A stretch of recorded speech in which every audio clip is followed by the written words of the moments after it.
कहानी की शुरुआत एक ऐसे युवक से होती है जिसे अचानक होश आता है। जैसे ही वो अपनी आंखें खोलता है वो पूरी तरह घबरा जाता है। उसे समझ ही नहीं आता कि वो आखिर कहां आ गया है। चारों तरफ का माहौल उसके लिए बिल्कुल अनजान था। तभी उसकी नजर अपने आसपास खड़ी बेहद खूबसूरत स्नेक गर्ल्स पर पड़ती है। पहले तो उसे लगता है कि शायद वो कोई सपना देख रहा है, लेकिन अगले ही पल जब वो अपने शरीर की तरफ देखता है तो उसके होश उड़ जाते हैं। अब वो इंसान नहीं रहा था, वो खुद एक सांप बन चुका था। इतना ही नहीं, बाकी सभी स्नेक गर्ल्स जहां आसानी से अपना ह्यूमन फॉर्म ले सकती थीं, वहीं वो अपनी ट्रांसफॉर्मेशन तक पूरी नहीं कर पा रहा था। उसे देखकर बाकी स्नेक गर्ल्स उसका मजाक उड़ाने लगती हैं। वे कहती हैं कि उसके अंदर कोई ब्लड लाइन ही मौजूद नहीं है। इस दुनिया में ब्लड लाइन 4 टियर में बांटी गई है, हेवन, अर्थ, मिस्टिक और येलो। हर टियर के भी कई ग्रेड होते हैं, लेकिन सबसे कमजोर येलो ब्लड लाइन वाला भी आसानी से ह्यूमन फॉर्म ले सकता है, जबकि उसके अंदर तो सबसे कमजोर ब्लड लाइन भी मौजूद नहीं थी। इसलिए उनकी नजर में वो सिर्फ एक बेकार और निकम्मा सांप था। इसी बीच एक स्नेक गर्ल अचानक चौंक जाती है। वो देखती है कि वो फीमेल नहीं बल्कि एक मेल स्नेक है। ये बात सुनते ही बाकी सभी और भी ज्यादा घृणा करने लगती हैं। वे बताती हैं कि ग्रीन आइड स्नेक क्लैन हमेशा से सिर्फ फीमेल स्नेक्स का क्लैन रहा है। आज तक वहां किसी मेल स्नेक का जन्म नहीं हुआ। ऊपर से उसके अंदर कोई ब्लड लाइन भी नहीं थी। अगर दूसरी क्लैंस को यह बात पता चल गई तो पूरे ग्रीन आइड स्नेक क्लैन की बेइज्जती हो जाएगी। कुछ स्नेक गर्ल्स तो वहीं उसे मार डालने की बात करने लगती हैं। उनका मानना था कि ऐसा निकम्मा मेल स्नेक जिंदा रहने के भी लायक नहीं है। ये सब सुनकर वो अंदर ही अंदर सोचता है कि क्या इस दुनिया में मेल स्नेक होना इतना बड़ा अपराध है। लेकिन तभी क्लैन की बड़ी बहन सभी को रोक देती है। वो साफ कहती है कि चाहे उसकी ब्लड लाइन कितनी भी कमजोर क्यों न हो, सिर्फ मेल होने की वजह से उसका जीने का अधिकार नहीं छीना जा सकता। बड़ी बहन की बात सुनकर बाकी स्नेक गर्ल्स तो चुप हो जाती हैं, लेकिन उनके चेहरे पर नफरत साफ दिखाई दे रही थी। उसी समय अचानक उसके दिमाग में एक आवाज गूंजती है, ultimate devour and evolution system activated. ये आवाज सुनकर वो एकदम चौंक जाता है। उसे समझ आ जाता है कि उसके पास भी इस दुनिया में जीने का एक मौका आ चुका है। सिस्टम उसे बताता है कि अगर वो शक्तिशाली डीमन बीस्ट्स,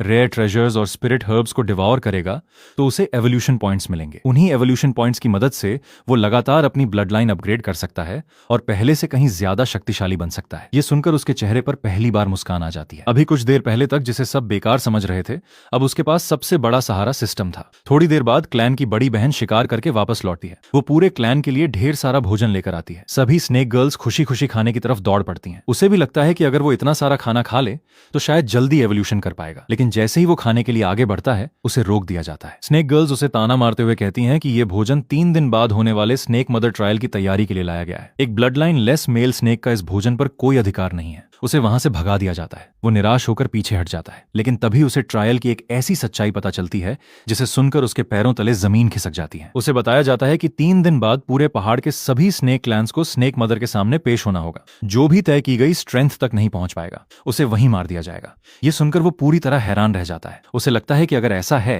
तो सभी लोग यहां से भाग क्यों नहीं जाते, लेकिन उसे पता चलता है कि पूरे मिस्टी माउंटेन के चारों तरफ स्नेक मदर ने एक विशाल बैरियर बना रखा है। कोई भी वहां से बाहर नहीं जा सकता। यानी उसके पास सिर्फ 3 दिन थे, या तो वो ताकत हासिल करे या फिर मौत का इंतजार करे। वो मन ही मन फैसला कर लेता है कि अब उसकी सारी उम्मीद सिर्फ सिस्टम पर टिकी है। इसके बाद वो अकेले जंगल की तरफ निकल पड़ता है। कुछ ही देर बाद उसे एक लेवल 1 गेल वुल्फ दिखाई देता है। वो बिना समय गंवाए उस पर हमला कर देता है। लड़ाई ज्यादा लंबी नहीं चलती और आखिरकार वो गेल वुल्फ को मारकर उसे डिवॉर कर लेता है। अगले ही पल सिस्टम घोषणा करता है कि उसे एवोल्यूशन पॉइंट्स मिल चुके हैं। फिर तुरंत उन पॉइंट्स का इस्तेमाल करके उसकी पहली एवोल्यूशन शुरू हो जाती है। अब वो लेवल 1 डीमन बीस्ट बन चुका था। अपनी नई ताकत महसूस करते ही वो हैरान रह जाता है। उसे लगता है कि उसका पूरा शरीर पहले से कई गुना ज्यादा शक्तिशाली हो गया है। लेकिन तभी उसकी नजर दूर हो रही एक भयानक लड़ाई पर पड़ती है। 2 बेहद शक्तिशाली डीमन बीस्ट्स एक दूसरे से जानलेवा युद्ध कर रहे थे। वो समझ जाता है कि अभी उनके बीच जाना आत्महत्या होगी, इसलिए वो चुपचाप छिपकर इंतजार करने लगता है। काफी देर तक लड़ने के बाद दोनों डीमन बीस्ट्स एक दूसरे को मार डालते हैं। यही मौका देखकर वो तुरंत वहां पहुंचता है और दोनों की लाशों को डिवॉर करना शुरू कर देता है। सिस्टम लगातार घोषणा करने लगता है। उसे भारी मात्रा में एवोल्यूशन पॉइंट्स मिलते हैं। साथ ही उसे पहली टैलेंट एबिलिटी भी मिलती है, ब्लड पॉइजन फैंग्स। इसके बाद वो दूसरे डीमन बीस्ट को भी डिवॉर कर लेता है। इस बार उसे दूसरी टैलेंट एबिलिटी मिलती है, आयरन आर्मर बॉडी।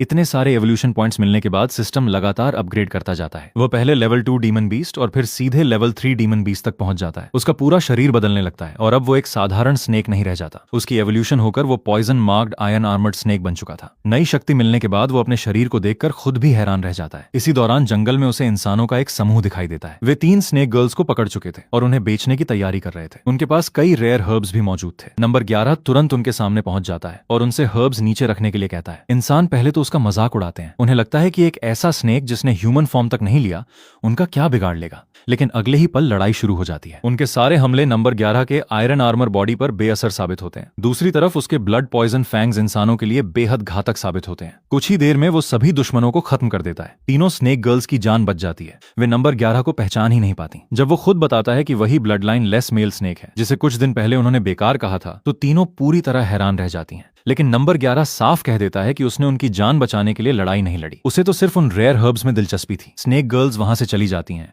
और वो सारे हर्ब्स डिवोर करना शुरू कर देता है। सिस्टम एक बार फिर भारी मात्रा में इवोल्यूशन पॉइंट्स देता है। कुछ ही पलों में वो लेवल 4 डीमन बीस्ट और फिर लेवल 5 डीमन बीस्ट तक पहुंच जाता है। इसके बाद सिस्टम घोषणा करता है कि उसकी कल्टीवेशन डीमन बीस्ट रियम की सीमा पर पहुंच चुकी है। अब उसके जीवन का पहला बड़ा ब्रेक थ्रू शुरू होता है। कुछ ही क्षणों बाद वो सफलतापूर्वक लेवल 1 डीमन सोल्जर रियल में प्रवेश कर जाता है। लेकिन असली चौंकाने वाली बात अभी बाकी थी। सिस्टम उसकी ब्लड लाइन एवोल्यूशन शुरू करता है। अचानक उसके पूरे शरीर से तेज रोशनी निकलने लगती है। उसकी पीठ पर वाटर और फायर से बनी 2 विशाल विंग्स उगाती हैं। फिर सिस्टम घोषणा करता है, congratulations, soaring serpent bloodline awakened. अब वो legendary soaring serpent bloodline का मालिक बन चुका था। नंबर 11 अपनी नई शक्ति को देखकर खुद भी विश्वास नहीं कर पाता। वो समझ जाता है कि अब 3 दिन बाद होने वाले स्नेक मदर ट्रायल में उसे कोई नहीं रोक पाएगा। वो आत्मविश्वास से मुस्कुराते हुए कहता है कि अब देखते हैं कौन उसे ब्लड लाइन लेस कहकर उसका अपमान करता है। कुछ ही देर बाद पूरे मिस्टी माउंटेन के सभी snake clans snake mother trial के लिए इकट्ठा होने लगते हैं। वो भी ग्रीन आइड स्नेक क्लैन के साथ वहां पहुंचता है। पहली बार उसकी नजर स्नेक मदर पर पड़ती है। उसकी भयानक ऑरा पूरे मैदान पर छाई हुई थी। उधर कुछ स्नेक गर्ल्स अब भी उसे देखकर हंस रही थीं। उनका मानना था कि जिसने उन्हें जंगल में बचाया था वो कोई और था। नंबर 11 इतना शक्तिशाली कभी नहीं हो सकता। लेकिन नंबर 11 इस बार सिर्फ मुस्कुराता है। उसे पता था कुछ ही देर बाद पूरी दुनिया अपनी आंखों से उसकी असली ताकत देखने वाली थी। कहानी आगे बढ़ती है स्नेक मदर ट्रायल से, जहां पूरे मिस्टी माउंटेन के सभी स्नेक क्लैंस इकट्ठा हो चुके थे। चारों तरफ अलग अलग ब्लड लाइन वाले स्नेक वॉरियर्स खड़े थे।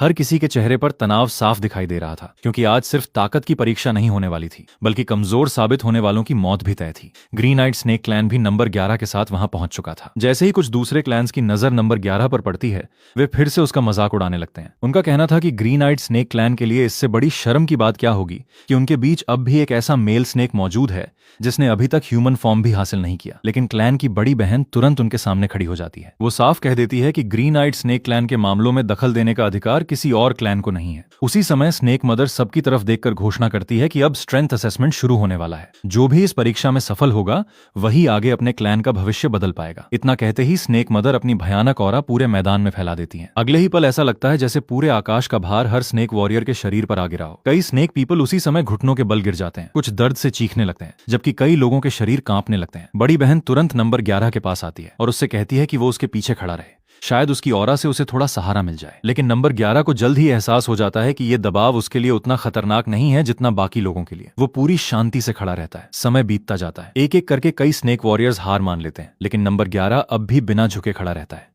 ये देखकर बड़ी बहन भी हैरान रह जाती है। उसे विश्वास ही नहीं होता कि नंबर 11 इस परीक्षा को उससे भी आसानी से झेल रहा है। कुछ देर बाद आखिरकार परीक्षा समाप्त हो जाती है। स्नेक मदर संतुष्ट होकर घोषणा करती है कि जो लोग अंत तक टिके रहे हैं वे इस ट्रायल में सफल हो चुके हैं। अब सभी क्लैंस को उनकी योग्यता के अनुसार टेरिटरी कोर दिया जाने लगता है। कुछ क्लैंस को डी रैंक टेरिटरी मिलती है तो कुछ को उससे बेहतर। जब ग्रीन आइड स्नेक क्लैन की बारी आती है तो उन्हें उम्मीद से कहीं बड़ा बी रैंक टेरिटरी कोर मिलता है। पूरा ग्रीन आइड स्नेक क्लैन खुशी से झूम उठता है। किसी ने भी नहीं सोचा था कि उन्हें इतनी बड़ी टेरिटरी मिलेगी। उसी समय नंबर 11 के दिमाग में सिस्टम की आवाज गूंजती है, congratulations host, cross realm reward unlocked. System बताता है कि अब उसके पास अपनी क्लैन टेरिटरी है, इसलिए उसे एक खास रिवॉर्ड मिलने वाला है। लेकिन वो रिवॉर्ड तभी मिलेगा जब वो अपनी नई टेरिटरी में पहुंच जाएगा। नंबर 11 के चेहरे पर मुस्कान आ जाती है, लेकिन जैसे ही पूरा क्लैन अपनी नई टेरिटरी की तरफ बढ़ने लगता है, अचानक कुछ स्नेक वॉरियर्स उनका रास्ता रोक लेते हैं। वे थे क्रिम्सन स्केल स्नेक क्लैन। उनका नेता घमंड से टेरिटरी कोर की तरफ इशारा करते हुए कहता है कि ग्रीन आइड स्नेक क्लैन इस टेरिटरी के लायक नहीं है। अगर वे अपनी जान बचाना चाहते हैं तो तुरंत टेरिटरी कोर उन्हें सौंप दें और क्रिम्सन स्केल स्नेक क्लैन की सेवा स्वीकार कर लें। ये सुनते ही ग्रीन आइड स्नेक क्लैन की सभी स्नेक गर्ल्स गुस्से से भर उठती हैं।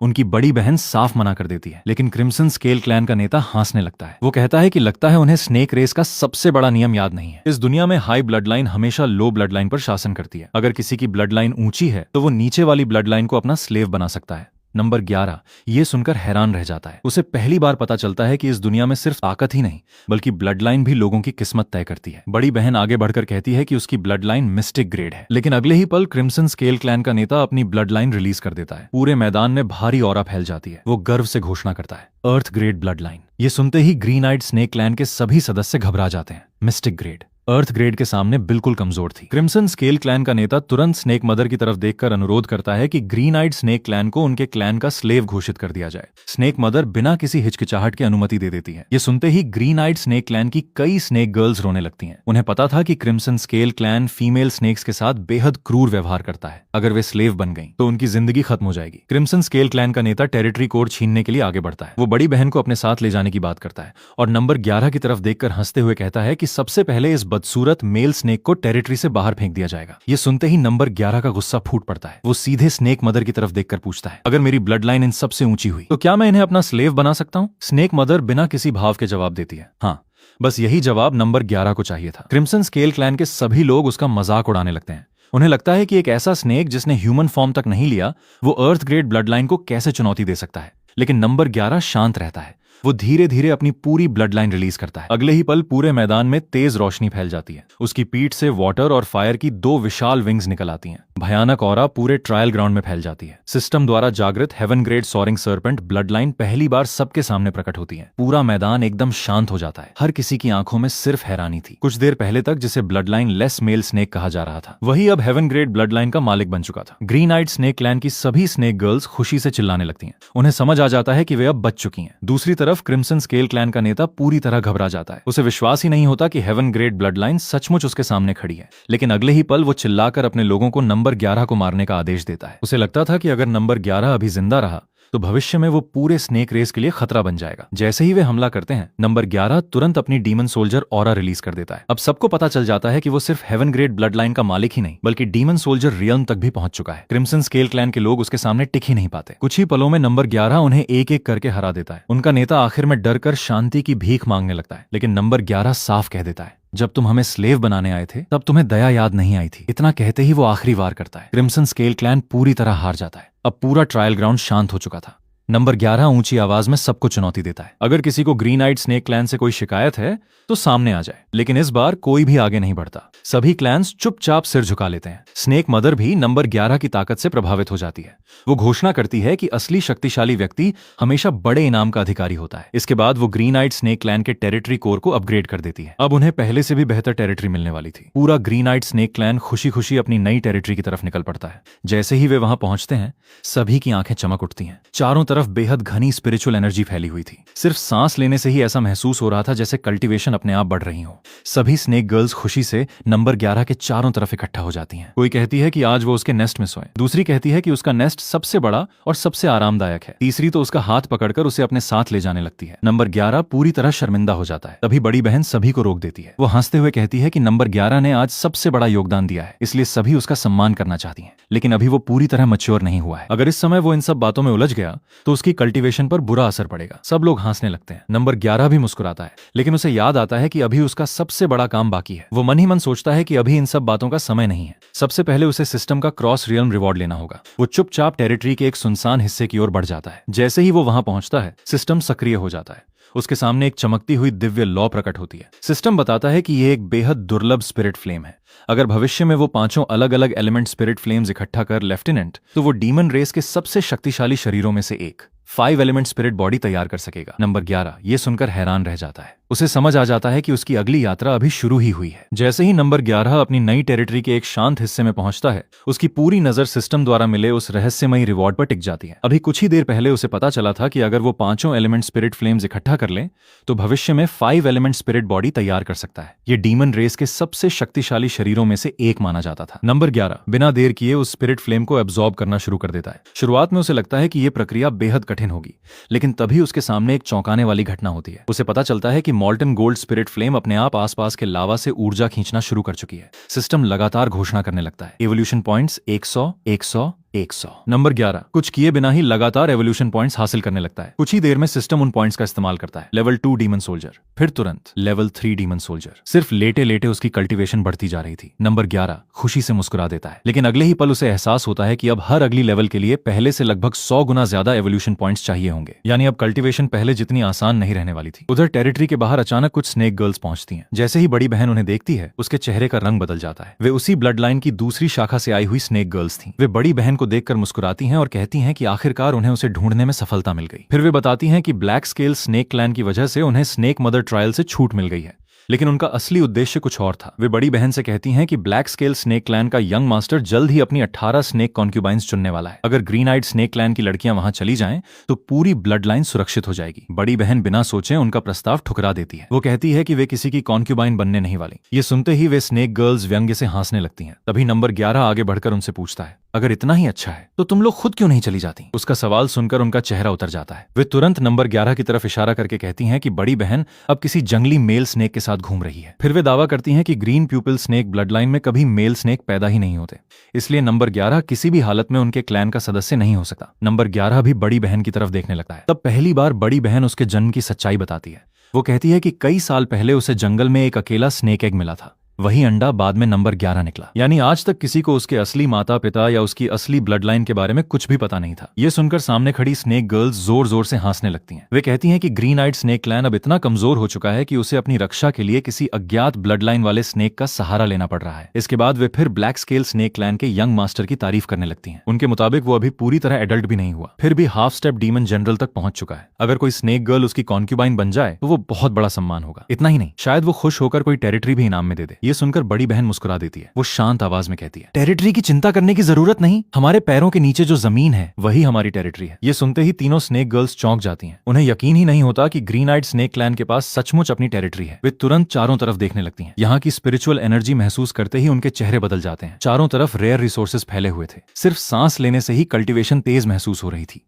अब उनके मन में लालच पैदा हो जाता है। वे बड़ी बहन से टेरिटरी कोर दिखाने के लिए कहती हैं। बड़ी बहन मासूमियत में उन्हें बता देती है कि अभी तक किसी ने टेरिटरी कोर के साथ बॉन्ड नहीं किया, बस इतना सुनना था। तीनों का असली चेहरा सामने आ जाता है। वे कहती हैं कि बड़ी टेरिटरी संभालना ग्रीन आइड स्नेक क्लैन के बस की बात नहीं है। तीनों पहले से डीमन सोल्जर रियल में है। अगर टेरिटरी उनके हाथ में आ जाए तो वे जल्द ही डीमन जनरल बन सकती हैं। इसलिए क्लैन के भविष्य के लिए टेरिटरी कोर उन्हें सौंप दिया जाए। लेकिन बड़ी बहन साफ इनकार कर देती है। वो कहती है, ये टेरिटरी नंबर 11 की वजह से मिली है, इस पर अधिकार भी उसी का होगा। ये सुनते ही तीनों स्नेक गर्ल्स अपना धैर्य खो बैठती हैं। वे जबरदस्ती टेरिटरी कोर छीनने की कोशिश करती हैं। तभी नंबर 11 उनके सामने आकर खड़ा हो जाता है। वो शांत स्वर में कहता है, जब बातों से काम नहीं बना तो अब चोरी करोगी? तीनों एक साथ उसकी तरफ झपट पड़ती हैं। उन्हें पूरा विश्वास था कि 3 डीमन सोल्जर्स मिलकर एक लेवल 3 डीमन सोल्जर को आसानी से हरा देंगी। लेकिन अगले ही पल सब कुछ बदल जाता है। नंबर 11 बिजली जैसी स्पीड से उनके बीच पहुंच जाता है। उसका सिर्फ एक वार और पहली स्नेक गर्ल दूर जाकर गिरती है। दूसरा वार, दूसरी स्नेक गर्ल भी लड़ने लायक नहीं बचती। तीसरी पूरी तरह घबरा जाती है। उसे समझ ही नहीं आता कि एक ही रियल्म का डीमन सोल्जर इतना शक्तिशाली कैसे हो सकता है। कुछ ही पलों में तीनों जमीन पर गिरी हुई थीं। वे डर के मारे दया की भीख मांगने लगती हैं। लेकिन नंबर 11 उनकी आंखों में कोई पछतावा नहीं देखता।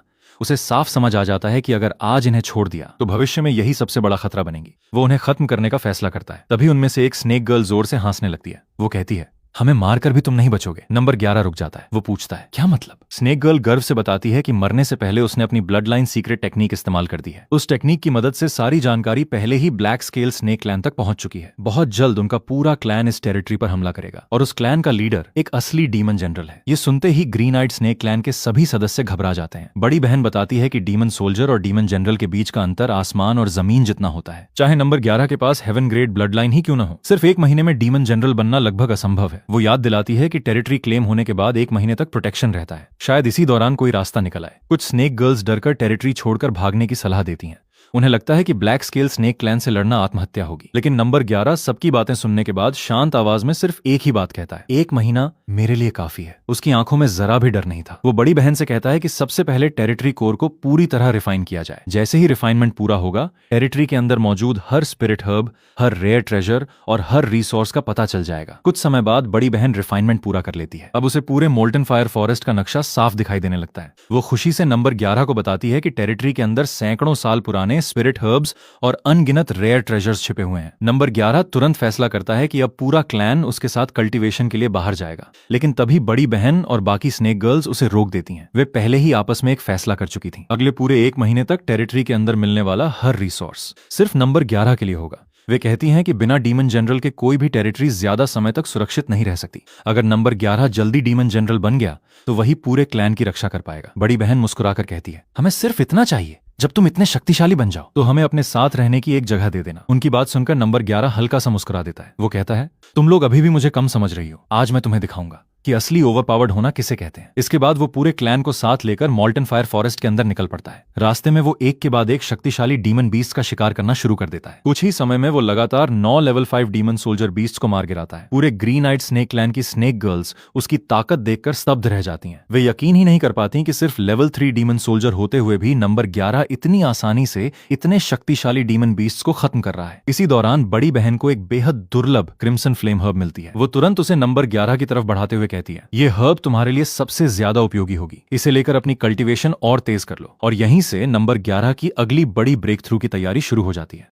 जैसे ही नंबर 11 उस स्पिरिट हर्ब को अब्सॉर्ब करता है, उसके शरीर के अंदर की स्पिरिचुअल एनर्जी तेजी से बढ़ने लगती है। उसी समय सामने एक और लेवल 5 डीमन सोल्जर बीस्ट आ जाता है। नंबर 11 बिना किसी डर के सीधे उस पर टूट पड़ता है। कुछ ही देर में वो बीस्ट भी उसके सामने हार जाता है। सिस्टम तुरंत घोषणा करता है 500 एवोल्यूशन पॉइंट्स ऑब्टेन्ड। फिर बिना देर किए एवोल्यूशन शुरू हो जाती है। Host consumed 4000 evolution points. Level 4 demon soldier achieved. नई रियल्म में पहुंचते ही नंबर 11 के पूरे शरीर से शक्तिशाली ऑरा निकलने लगती है। लेकिन असली खुशी तब होती है जब सिस्टम उसे एक नई टैलेंट एबिलिटी देता है, मॉल्टन रॉर। सिस्टम बताता है कि यह स्किल दुश्मन को जबरदस्ती 3 सेकंड के लिए स्टन कर सकती है। नंबर 11 खुशी से मुस्कुरा उठता है। अब उसके पास अटैक, डिफेंस, पॉइजन और स्टन, चारों तरह की शक्तियां मौजूद थीं।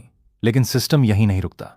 वो नंबर 11 की पुरानी टैलेंट्स को आपस में मर्ज करना शुरू कर देता है। Blood poison fangs, iron armour body और मॉल्टन रॉर। कुछ ही पलों में तीनों मिलकर एक बिल्कुल नई पैसिव एबिलिटी बना देते हैं, पॉइजन फ्लेम काउंटर अटैक। अब अगर कोई नंबर 11 पर हमला करेगा तो उसके शरीर में पॉइजन फैलने के साथ 3 सेकंड तक स्टन होने की भी संभावना रहेगी। यानी अब उसे मारना खुद को नुकसान पहुंचाने जैसा था। नंबर 11 अपनी नई ताकत महसूस करता है, लेकिन सिस्टम फिर उसे याद दिलाता है कि अगले लेवल तक पहुंचने के लिए अभी भी लगभग 5000 एवोल्यूशन पॉइंट्स चाहिए। वो आसपास नजर घुमाता है, लेकिन पूरे इलाके के लगभग सभी हाई लेवल डीमन बीस्ट्स खत्म हो चुके थे।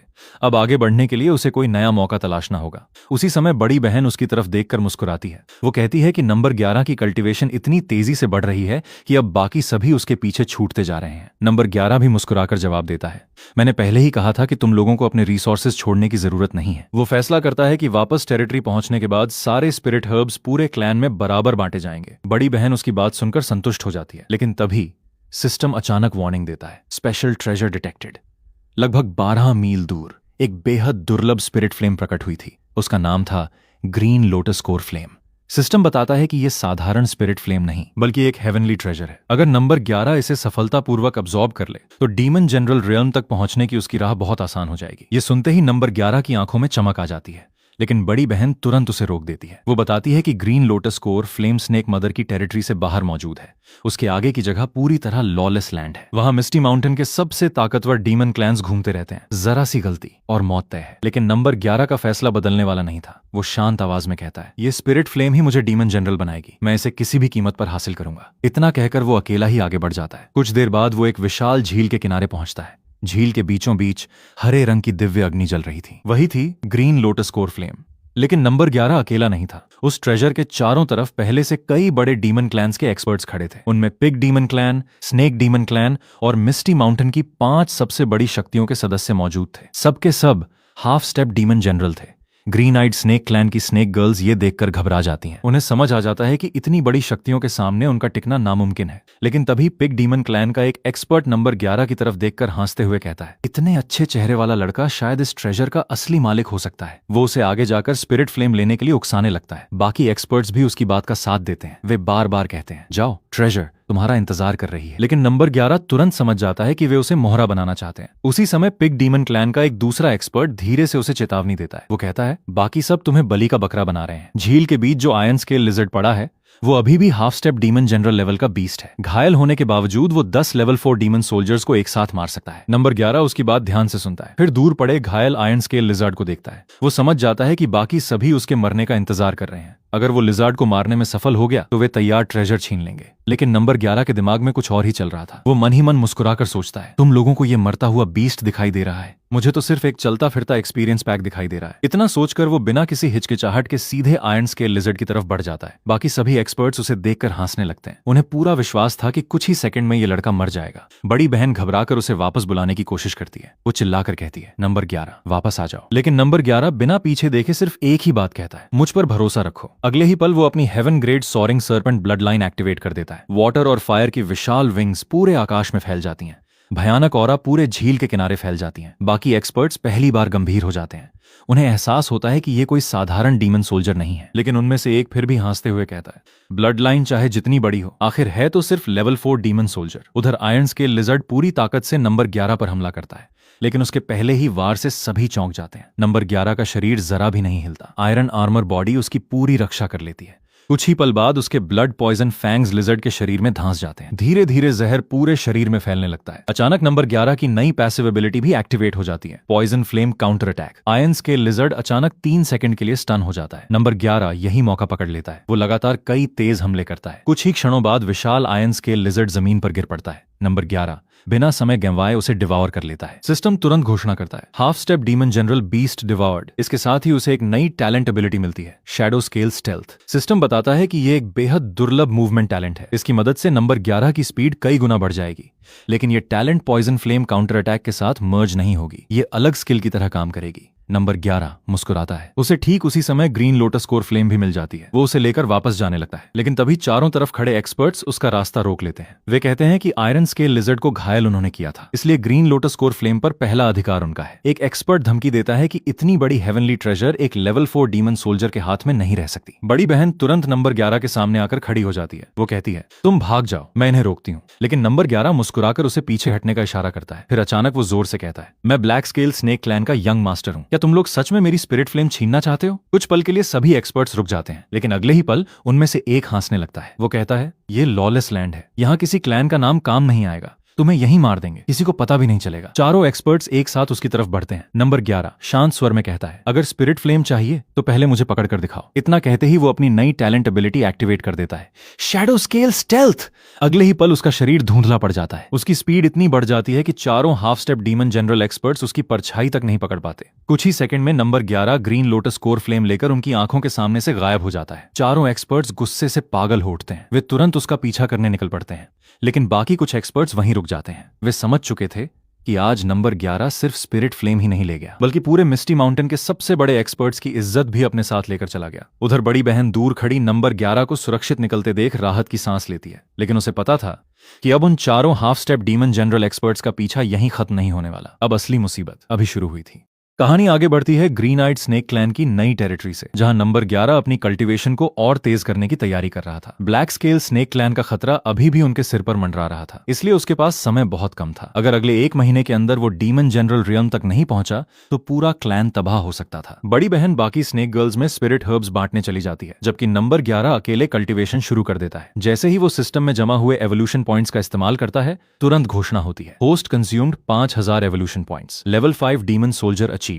एक और ब्रेक थ्रू के साथ उसकी ऑरा पहले से कहीं ज्यादा शक्तिशाली हो जाती है। अब सिर्फ ग्रीन लोटस कोर फ्लेम को रिफाइन करना बाकी था। नंबर 11 तुरंत उस हेवनली ट्रेजर को अब्सॉर्ब करने की कोशिश करता है, लेकिन इस बार कुछ अजीब होता है। स्पिरिट फ्लेम बहुत धीरे धीरे उसके शरीर में समाने लगती है। वो हैरान होकर सिस्टम से पूछता है कि ऐसा क्यों हो रहा है। तब सिस्टम उसे बताता है कि पहले मिली मॉल्टन गोल्ड स्पिरिट फ्लेम एक सिस्टम रिवॉर्ड थी, इसलिए उसे रिफाइन करने में सिस्टम ने खुद मदद की थी। लेकिन ग्रीन लोटस कोर फ्लेम एक असली हेवनली ट्रेजर है। अगर नंबर 11 इसे अपनी ताकत से रिफाइन करेगा तो इसमें लगभग 1 महीना लग जाएगा। ये सुनते ही नंबर 11 का चेहरा उतर जाता है। 1 महीना यानी बिल्कुल उतना ही समय जितने में ब्लैक स्केल स्नेक क्लैन हमला करने वाला था। अगर उसने अभी कल्टीवेशन शुरू की तो पूरा क्लैन उसकी रक्षा करते करते खत्म हो जाएगा, लेकिन उसके पास कोई दूसरा रास्ता भी नहीं था। वो मजबूर होकर सिक्लूजन में चला जाता है और पूरी ताकत से स्पिरिट फ्लेम रिफाइन करने लगता है। इधर ग्रीन आइड स्नेक क्लैन की टेरिटरी के बाहर अचानक भारी हलचल शुरू हो जाती है। स्नेक डीमन क्लैन की विशाल सेना टेरिटरी के सामने पहुंच चुकी थी। उनका नेता ऊंची आवाज में घोषणा करता है, टेरिटरी हमारे हवाले कर दो, वरना आज कोई जिंदा नहीं बचेगा। ग्रीन आइड स्नेक क्लैन की सभी स्नेक गर्ल्स तुरंत युद्ध के लिए तैयार हो जाती हैं। बड़ी बहन समझ जाती है कि नंबर 11 अभी सिक्लूजन में है। अगर उसकी कल्टीवेशन बीच में टूट गई तो सारी मेहनत बेकार हो जाएगी, इसलिए वो फैसला करती है कि चाहे जान चली जाए लेकिन किसी भी कीमत पर टेरिटरी की रक्षा की जाएगी। भीषण लड़ाई शुरू हो जाती है। स्नेक डीमन क्लैन की संख्या बहुत ज्यादा थी। ग्रीन आइड स्नेक क्लैन लगातार पीछे धकेला जा रहा था। कई स्नेक गर्ल्स गंभीर रूप से घायल हो जाती हैं, फिर भी कोई पीछे हटने को तैयार नहीं होता। उन्हें सिर्फ एक उम्मीद थी, नंबर 11 समय पर बाहर आ जाएगा। लेकिन तभी दूर से एक और विशाल सेना आती दिखाई देती है। सबको पहले लगता है कि शायद मदद पहुंच गई है, लेकिन अगले ही पल सबके चेहरे बदल जाते हैं। ये था ब्लैक स्केल स्नेक क्लैन का यंग मास्टर। वो अपनी पूरी सेना के साथ टेरिटरी पर पहुंच चुका था। जैसे ही वो उतरता है, गुस्से से चिल्लाता है, वो नीच मेल स्नेक कहां है जिसने मेरा नाम इस्तेमाल करके मुझे बदनाम किया। वो बताता है कि नंबर 11 ने उसका नाम लेकर दूसरे डीमन क्लैंस को उकसाया था। इसी वजह से रात में 3 अलग अलग बीस्ट क्लैंस ने उस पर हमला कर दिया।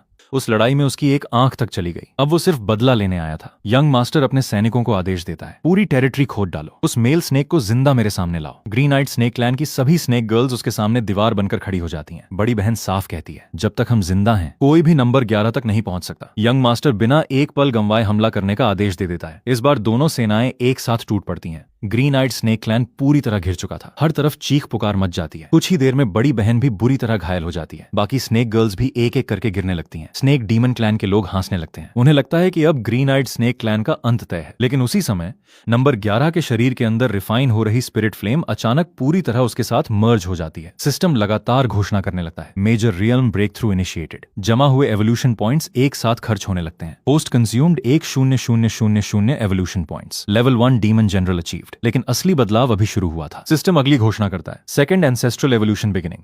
अचानक नंबर 11 के पूरे शरीर से चकाचौंध कर देने वाली रोशनी निकलती है। उसकी ब्लड लाइन एक बार फिर एवोल्यूशन करने लगती है। कुछ ही क्षणों बाद सिस्टम घोषणा करता है, congratulations, wind dragon serpent bloodline awakened. अब उसके पास सिर्फ वाटर और फायर विंग्स नहीं थी, उनके साथ विंड और थंडर की 2 नई विंग्स भी प्रकट हो चुकी थी। चारों एलिमेंट की शक्ति उसके शरीर में एक साथ बहने लगी। पूरी टेरिटरी उसकी ऑरा से कांप उठती है। युद्ध कर रहे सभी लोग एक साथ उसकी तरफ देखने लगते हैं। बड़ी बहन खुशी से चिल्ला उठती है, नंबर 11 डीमन जनरल बन गया।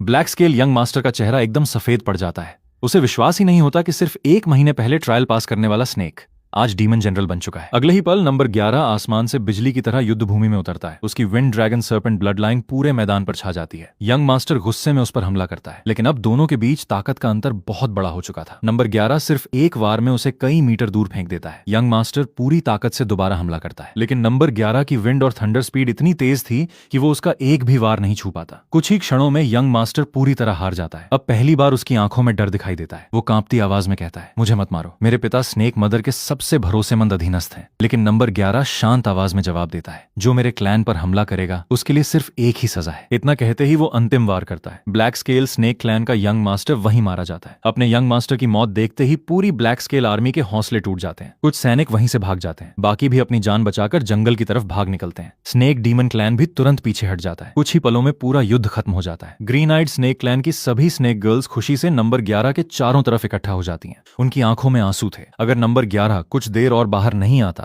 तो आज पूरा क्लैन खत्म हो चुका होता। लेकिन बड़ी बहन उसे याद दिलाती है कि असली खतरा अभी खत्म नहीं हुआ। ब्लैक स्केल स्नेक क्लैन का chief, peak demon general realm का एक्सपर्ट है। अगर वो खुद आ गया तो लड़ाई पहले से कहीं कठिन होगी। लेकिन नंबर 11 मुस्कुराकर कहता है, उसकी चिंता मत करो। उसी समय कहानी दूसरी तरफ जाती है। ब्लैक स्केल स्नेक क्लैन का चीफ अभी स्नेक मदर के पैलेस में मौजूद था। वो लंबे समय की कल्टीवेशन के बाद आखिरकार डीमन किंग रियल्म में ब्रेक थ्रू कर चुका था। वो स्नेक मदर के सामने सिर झुकाकर उसका धन्यवाद करता है। लेकिन तभी एक घायल सैनिक दौड़ता हुआ पैलेस में पहुंचता है। वो कांपती आवाज में बताता है, यंग मास्टर मारे गए। ये सुनते ही चीफ का गुस्सा 7वें आसमान पर पहुंच जाता है। वो तुरंत ग्रीन आइड स्नेक क्लैन को खत्म करने निकलने लगता है। लेकिन तभी स्नेक मदर उसे रोक देती है। वो पूछती है कि यंग मास्टर को किसने मारा। जब उसे पता चलता है कि ब्लू आइड स्नेक क्लैन का एक मेल स्नेक सिर्फ 1 महीने में डीमन जनरल बन गया, तो उसके चेहरे पर गुस्से की जगह मुस्कान आ जाती है। वो कहती है, इतनी तेजी से डीमन जनरल बनने वाला स्नेक वाकई दिलचस्प है। चीफ हैरान रह जाता है। वो बदला लेने की अनुमति मांगता है, लेकिन स्नेक मदर ठंडे स्वर में जवाब देती है, सिर्फ एक बेटा मरा है, दूसरा पैदा कर लेना। पूरा पैलेस एकदम शांत हो जाता है। चीफ अंदर ही अंदर गुस्से से जल उठता है, लेकिन स्नेक मदर के सामने विरोध करने की उसकी हिम्मत नहीं होती। स्नेक मदर उसे साफ याद दिलाती है कि उसकी जान और उसकी ताकत दोनों उसी की दी हुई हैं। अगर वो चाहे तो सब कुछ वापस भी ले सकती है। मजबूर होकर चीफ सिर झुका देता है, लेकिन मन ही मन वो ग्रीन आइड स्नेक क्लैन से बदला लेने की कसम खा लेता है। इसके बाद स्नेक मदर एक ऐसा आदेश देती है जिसे सुनकर सभी हैरान रह जाते हैं। वो अपने दूतों से कहती है कि ब्लू आइड स्नेक क्लैन के उस युवा डीमन जनरल के लिए ढेर सारे रेयर ट्रेजर्स भेजे जाएं। कुछ ही समय बाद स्नेक मदर का दूत ग्रीन आइड स्नेक क्लैन पहुंचता है। वो अपने साथ 300 साल पुराना ब्लड गिनसेंग, दुर्लभ डीप सी ब्लैक आयरन और कई कीमती रिसोर्सेज लेकर आता है। उधर नंबर 11 और बाकी स्नेक गर्ल्स इसी बीच ब्लैक स्केल स्नेक क्लैन की टेरिटरी में पहुंच चुके थे। वे वहां मौजूद रिसोर्सेज अपने साथ ले रहे थे। नंबर 11 तो यहां तक कह देता है कि जब तक ब्लैक स्केल चीफ वापस नहीं आता, पूरी टेरिटरी खाली कर दो। इतने में अचानक स्नेक मदर का दूत वहां पहुंच जाता है। ब्लैक स्केल क्लैन के बचे हुए लोग खुश हो जाते हैं। उन्हें लगता है कि अब नंबर 11 की मौत तय है, लेकिन अगले ही पल सबकी आंखें फटी रह जाती हैं। दूत सीधे नंबर 11 के सामने झुक जाता है। वो घोषणा करता है, स्नेक मदर ने तुम्हें रिवॉर्ड भेजा है। आज से ब्लैक स्केल स्नेक क्लैन की पूरी territory green eyed snake clan में मिला दी जाती है। ये सुनते ही ब्लैक स्केल क्लैन के सभी लोग पूरी तरह स्तब्ध रह जाते हैं। उन्हें यकीन ही नहीं होता कि जिस क्लैन को खत्म होना चाहिए था, उसी को स्नेक मदर इनाम दे रही है। लेकिन दूत की बात अभी खत्म नहीं हुई थी। वो नंबर 11 की तरफ देखकर कहता है, स्नेक मदर तुम्हें अपने पैलेस में बुला रही है। नंबर 11 कुछ पल के लिए चुप हो जाता है। उसे समझ नहीं आता, जिसने अभी अभी ब्लैक स्केल यंग मास्टर को मार डाला, उसी को स्नेक मदर आखिर अपने पैलेस क्यों बुलाना चाहती है। लेकिन उसे बिल्कुल अंदाजा नहीं था कि स्नेक मदर की असली दिलचस्पी उसकी ताकत में नहीं, बल्कि उसकी हेवन ग्रेड ब्लड लाइन में थी।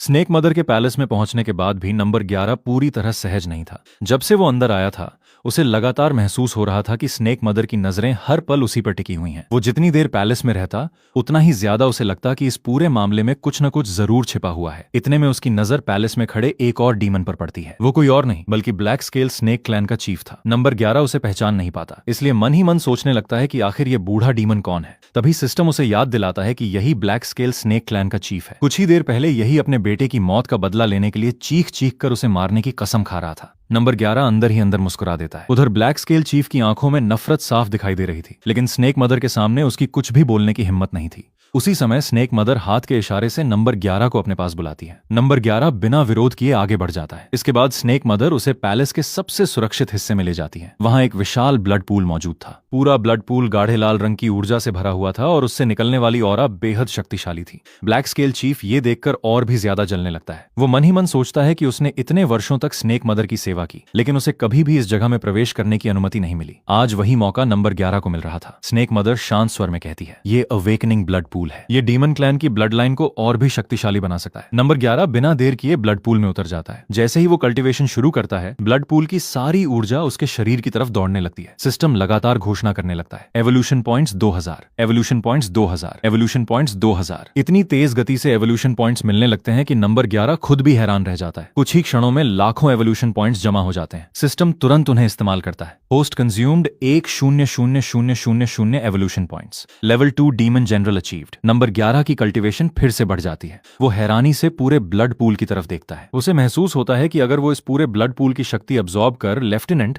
तो शायद सीधे डीमन किंग रियल्म तक पहुंच सकता है। अब उसे समझ आने लगता है कि ब्लैक स्केल चीफ उसके प्रति इतना ईर्ष्यालु क्यों था। इतनी दुर्लभ जगह किसी को भी आसानी से नहीं मिल सकती थी। लेकिन तभी अचानक उसकी कल्टीवेशन रुक जाती है। वो दोबारा ब्लड पूल की ऊर्जा अब्सॉर्ब करने की कोशिश करता है, लेकिन इस बार सिस्टम उसे रोक देता है। सिस्टम बताता है कि उसकी फाउंडेशन फिलहाल अपनी सीमा तक पहुंच चुकी है। अगर वो जबरदस्ती और ऊर्जा अब्सॉर्ब करेगा तो उसका शरीर उस शक्ति को सहन नहीं कर पाएगा। नंबर 11 मजबूरी में कल्टीवेशन रोक देता है। स्नेक मदर मुस्कुराकर उससे पूछती है, मेरा अवेकनिंग ब्लड पूल कैसा लगा? नंबर 11 सम्मान से सिर झुकाकर उसका धन्यवाद करता है, लेकिन उसके मन में अब भी एक सवाल घूम रहा था। स्नेक मदर आखिर उसके साथ इतना अच्छा व्यवहार क्यों कर रही थी? तभी स्नेक मदर खुद उससे कहती है, तुम्हारी प्रतिभा बहुत असाधारण है, मुझे तुमसे बहुत उम्मीदें हैं। फिर वो अचानक एक अजीब आदेश देती है। वो कहती है, जब तक तुम पूरी तरह मैच्योर नहीं हो जाते तब तक अपनी किसी भी स्नेक सिस्टर के साथ ड्यूअल कल्टीवेशन नहीं करोगे। नंबर 11 ये सुनकर थोड़ा चौंक जाता है, लेकिन असली झटका अभी बाकी था। स्नेक मदर उसकी तरफ देखकर मुस्कुराती है और कहती है, जब तुम पूरी तरह मैच्योर हो जाओगे मैं तुम्हें अपने साथ एक बार ड्यूअल कल्टीवेशन करने का अवसर दूंगी। ये सुनते ही नंबर 11 के चेहरे पर जबरदस्ती की मुस्कान आ जाती है। बाहर से वो सम्मान दिखाता है, लेकिन अंदर ही अंदर उसके दिमाग में खतरे की घंटियां बजने लगती हैं। वो मन ही मन सोचता है, ये बूढ़ी स्नेक डीमन आखिर चाहती क्या है? वो तुरंत समझ जाता है कि स्नेक मदर का असली मकसद उसकी ब्लड लाइन है। अगर उसने उसकी बात मान ली तो शायद वो उसे कल्टीवेशन वेसल की तरह इस्तेमाल कर देगी। उसकी सारी मेहनत और सारी ताकत स्नेक मदर के काम आ जाएगी। नंबर 11 उसी पल फैसला कर लेता है, वो चाहे कुछ भी हो जाए यहाँ ज्यादा दिन नहीं रुकेगा। पैलेस से बाहर निकलते ही वो तुरंत ग्रीन आइड स्नेक क्लैन के पास लौट आता है। उसे देखते ही सभी स्नेक गर्ल्स खुशी से उसकी तरफ दौड़ पड़ती हैं। वे उत्साह से बताती हैं कि ब्लैक स्केल स्नेक क्लैन की टेरिटरी उनकी पुरानी टेरिटरी से भी कहीं बेहतर है। चारों तरफ रेयर ट्रेजर्स और कल्टीवेशन रिसोर्सेज भरे पड़े हैं। कुछ स्नेक गर्ल्स तो ये तक कहने लगती हैं कि शायद वे भी जल्दी डीमन जनरल बन जाएंगी। लेकिन नंबर 11 का चेहरा गंभीर था। वो बड़ी बहन से कहता है, अभी इसी वक्त सभी बहनों को इकट्ठा करो, जो भी जरूरी सामान है सब साथ ले लो, हम अभी इस जगह को छोड़ रहे हैं। सभी एक साथ चौंक जाती हैं। बड़ी बहन हैरान होकर पूछती है, लेकिन क्यों? स्नेक मदर ने तो तुम्हें इतना बड़ा मौका दिया है। नंबर 11 बिना समय गंवाए जवाब देता है, वो मौका नहीं, मौत का जाल है। अभी सवाल पूछने का समय नहीं है। अगर जिंदा रहना है तो तुरंत निकलना होगा। नंबर 11 की गंभीर आवाज सुनकर कोई भी उससे बहस नहीं करता। कुछ ही देर में पूरा ग्रीन आइड स्नेक क्लैन अपना जरूरी सामान लेकर टेरिटरी छोड़ देता है। जाते जाते सभी एक बार पीछे मुड़कर अपनी टेरिटरी को देखते हैं। इतनी शानदार टेरिटरी छोड़ना आसान नहीं था, लेकिन नंबर 11 मन ही मन कसम खाता है, जब मैं और मजबूत बन जाऊंगा तब ये सब वापस लेने जरूर लौटूंगा। कुछ समय बाद स्नेक मदर को खबर मिलती है कि ग्रीन आइड स्नेक क्लैन पूरी टेरिटरी छोड़कर भाग चुका है। वो हल्की सी मुस्कुराती है, फिर धीरे से कहती है, छोटे से बच्चे, तुम मुझसे ज्यादा दिन छिप नहीं पाओगे। उधर नंबर 11 और पूरा क्लैन जंगलों के रास्ते लगातार आगे बढ़ते रहते हैं। रास्ते में उन्हें अनगिनत डीमन बीस्ट्स मिलते हैं, लेकिन अब नंबर 11 पहले से कहीं ज्यादा शक्तिशाली हो चुका था। एक लेवल 5 विंड पियर्सिंग ईगल उसका रास्ता रोकता है। कुछ ही क्षणों की लड़ाई में नंबर 11 उसे मारकर डिवॉर कर लेता है। सिस्टम तुरंत घोषणा करता है, 5000 एवोल्यूशन पॉइंट्स ऑब्टेन्ड। इसके साथ ही उसे एक नई सपोर्ट टैलेंट मिलती है, गेल फोर्स पावर। ये टैलेंट उसकी विंड एट्रीब्यूट की शक्ति को 50% तक बढ़ा देती है। अब उसकी उड़ने की गति और मूवमेंट पहले से कहीं तेज हो जाते हैं। रास्ते भर बड़ी बहन सोचती रहती है कि नंबर 11 आखिर स्नेक मदर से इतना डर क्यों गया। आखिर वो उससे पूछ ही लेती है। नंबर 11 थोड़ा झिझकता है, फिर पूरी सच्चाई बता देता है। वो कहता है, स्नेक मदर चाहती है कि जब मैं मैच्योर हो जाऊं तो मैं उसके साथ ड्यूअल कल्टीवेशन करूं। ये सुनते ही सभी स्नेक गर्ल्स एक पल के लिए चुप हो जाती हैं। कुछ तो हैरानी से नंबर 11 को देखने लगती हैं, लेकिन नंबर 11 तुरंत गंभीर होकर कहता है, तुम लोग इसे सम्मान समझ रही हो, लेकिन मुझे पूरा यकीन है कि वो मेरी ब्लड लाइन और मेरी ताकत छीनना चाहती है। अगर मैं उसके हाथ लग गया तो कुछ ही दिनों में पूरी तरह खत्म हो जाऊंगा। अब बड़ी बहन को भी उसकी बात समझ आ जाती है। वो राहत की सांस लेते हुए कहती है, अच्छा हुआ हम समय रहते वहां से निकल आए। यात्रा के दौरान बड़ी बहन नंबर 11 को ग्रीन आइड स्नेक क्लैन का असली इतिहास भी बताती है। वो कहती है कि वे कोई साधारण क्लैन नहीं है, असल में वे ब्रॉन्ज स्नेक क्लैन की एक ब्रांच है। उनका असली मेन क्लैन बहुत दूर कैओटिक ब्लड डोमेन के स्काई सिटी में रहता है। कई साल पहले स्नेक मदर के अधीन एक डीमन किंग ने उनकी ब्रांच को हरा दिया था। तब से वे मिस्टी माउंटेन में कैद होकर स्नेक मदर के लिए पॉइजन कल्टीवेशन का साधन बने हुए थे। लेकिन अब नंबर 11 की वजह से वे पहली बार अपने असली घर लौट रहे थे। ये सुनकर नंबर 11 भी पहली बार समझता है कि मिस्टी माउंटेन इस दुनिया का सिर्फ एक छोटा सा हिस्सा था। इसके बाहर इससे भी कहीं विशाल दुनिया मौजूद थी। कुछ दिनों की यात्रा के बाद आखिरकार दूर से स्काई सिटी दिखाई देने लगता है। बड़ी बहन बताती है कि sky city chaotic blood domain की 10 सबसे बड़ी शक्तियों में से एक है। वहां ह्यूमंस और डीमंस एक साथ रहते हैं, लेकिन उस शहर का एक सख्त नियम भी है। जो डीमन अभी तक ह्यूमन फॉर्म नहीं ले सकता, उसे सिटी के अंदर घुसने की अनुमति नहीं मिलती। ऐसे डीमन को जंगली बीस्ट मानकर वहीं मार दिया जाता है। नंबर 11 ये सुनकर मुस्कुराता है। अब वो डीमन जनरल बन चुका था। ह्यूमन फॉर्म लेना उसके लिए कोई मुश्किल बात नहीं रही। अगले ही पल वो अपना ह्यूमन फॉर्म धारण कर लेता है। उसे देखकर सभी स्नेक गर्ल्स कुछ पल के लिए चुप रह जाती हैं, फिर एक साथ हंसने लगती हैं। वे मजाक करते हुए कहती हैं कि अब उन्हें समझ आया, स्नेक मदर आखिर नंबर 11 को देखकर बार बार क्यों मुस्कुरा रही थी। नंबर 11 शर्माते हुए उन्हें चुप कराता है। इसके बाद पूरा ग्रीन आइड स्नेक क्लैन पहली बार स्काई सिटी के विशाल दरवाजे की तरफ बढ़ने लगता है। उनकी नई यात्रा अब सचमुच शुरू होने वाली थी। कई दिनों की लगातार यात्रा के बाद आखिरकार नंबर 11 और पूरा green eyed snake clan chaotic blood domain के विशाल टियानहाई सिटी के बाहर पहुंच जाता है। मिस्टी माउंटेन की तुलना में यह जगह बिल्कुल अलग थी। शहर के अंदर इंसान और डीमन एक साथ रहते थे। हर तरफ कल्टीवेटर्स, मर्चेंट्स, स्पिरिट वेपन्स और रेयर ट्रेजर्स की दुकानें दिखाई दे रही थीं। इतनी बड़ी और समृद्ध जगह देखकर क्लैन की सभी स्नेक गर्ल्स हैरान रह जाती हैं। लेकिन तभी नंबर 11 की नजर सामने लगी भीड़ पर पड़ती है। वो तुरंत बड़ी बहन के साथ वहां पहुंचता है। बीच सड़क पर एक छोटी सी स्नेक गर्ल लोगों के सामने अपनी जान जोखिम में डालकर करतब दिखा रही थी। वो अपनी छाती पर भारी पत्थर रखवाकर उसे तुड़वा रही थी, सिर्फ कुछ स्पिरिट स्टोन्स कमाने के लिए। ये दृश्य देखकर नंबर 11 का दिल अचानक बेचैन हो उठता है। उसे समझ नहीं आता कि वो इस अनजान लड़की के लिए इतना परेशान क्यों हो रहा है। अगले ही पल उसे जवाब मिल जाता है। उसके शरीर के अंदर ब्लड लाइन अचानक प्रतिक्रिया देने लगती है। वो समझ जाता है ये लड़की भी उसी एजोराइड स्नेक क्लैन की सदस्य है। नंबर 11 हैरान होकर बड़ी बहन से पूछता है, क्या अजोराइड स्नेक क्लैन तो स्काई सिटी की बड़ी शक्ति नहीं थी? बड़ी बहन भी चुप रह जाती है। उसे भी समझ नहीं आता कि मेन क्लैन की सदस्य सड़क पर अपनी जान जोखिम में डालकर पैसे कमाने को क्यों मजबूर है। उधर प्रदर्शन खत्म होने के बाद लड़की हाथ जोड़कर अपने मालिक से कहती है कि उसने आज जितने स्पिरिट स्टोन्स कमाए हैं, क्या अब वो जा सकती है? लेकिन वो आदमी ठंडी हंसी हंसता है। वो कहता है, इतने स्पिरिट स्टोन्स से तो सिर्फ ब्याज भी पूरा नहीं हुआ। नीचे उतर, आज तुझे और काम करना होगा। बेचारी स्नेक गर्ल डरते हुए कहती है कि अगर वो ऐसे ही करती रही तो सचमुच मर जाएगी। लेकिन वो आदमी उसकी एक भी बात नहीं सुनता, उल्टा धमकी देता है कि अगर उसने काम करने से मना किया तो वो मार्केट एनफोर्सर्स को बुलाकर पूरे एजोराइड स्नेक क्लैन को शहर से बाहर फेंकवा देगा। ये सुनते ही नंबर 11 का गुस्सा फूट पड़ता है। वो सीधे उस आदमी के सामने जाकर खड़ा हो जाता है। बड़ी बहन उसे रोकने की कोशिश करती है। वो कहती है, ये टियानहाई सिटी है, हम यहाँ किसी को नहीं जानते, बिना सोचे समझे लड़ाई मत शुरू करो। लेकिन नंबर 11 उसकी बात नहीं सुनता। वो शांत आवाज में उस आदमी से पूछता है, इस लड़की पर कितना कर्ज है? वो आदमी नंबर 11 को ऊपर से नीचे तक देखकर हंसने लगता है। उसे लगता है कि सामने खड़ा ये साधारण डीमन उसकी कीमत कभी नहीं चुका पाएगा। वो घमंड से कहता है, इसने मेरा मिड ग्रेड आर्टिफैक्ट तोड़ दिया है, अगर इसे खरीदना है तो पहले उसकी कीमत चुकाओ। नंबर 11 बिना एक शब्द बोले अपनी स्टोरेज रिंग खोलता है। अगले ही पल उसके हाथ में एक चमकती हुई वस्तु दिखाई देती है। वो थी half step demon general level spirit core. पूरे मार्केट में सन्नाटा छा जाता है। आसपास खड़े सभी लोग दंग रह जाते हैं। इतनी कीमती स्पिरिट कोर तो कई छोटे क्लैंस ने पूरी जिंदगी में नहीं देखी थी। वो व्यापारी भी घबरा जाता है। अभी कुछ पल पहले जो आदमी नंबर 11 का मजाक उड़ा रहा था, अब वही कांपते हुए सिर झुका देता है। वो बार बार माफी मांगने लगता है। नंबर 11 बिना उसकी तरफ देखे स्पिरिट कोर उसकी तरफ फेंक देता है। फिर शांत स्वर में कहता है, अब ये लड़की आजाद है। व्यापारी तुरंत हामी भर देता है। उसके लिए ये स्पिरिट कोर किसी खजाने से कम नहीं थी। स्नेक गर्ल की आंखों में आंसू आ जाते हैं। वो नंबर 11 को बार बार धन्यवाद देने लगती है। लेकिन नंबर 11 सिर्फ इतना पूछता है, तुम ठीक हो? लड़की सिर हिलाकर हाँ कहती है।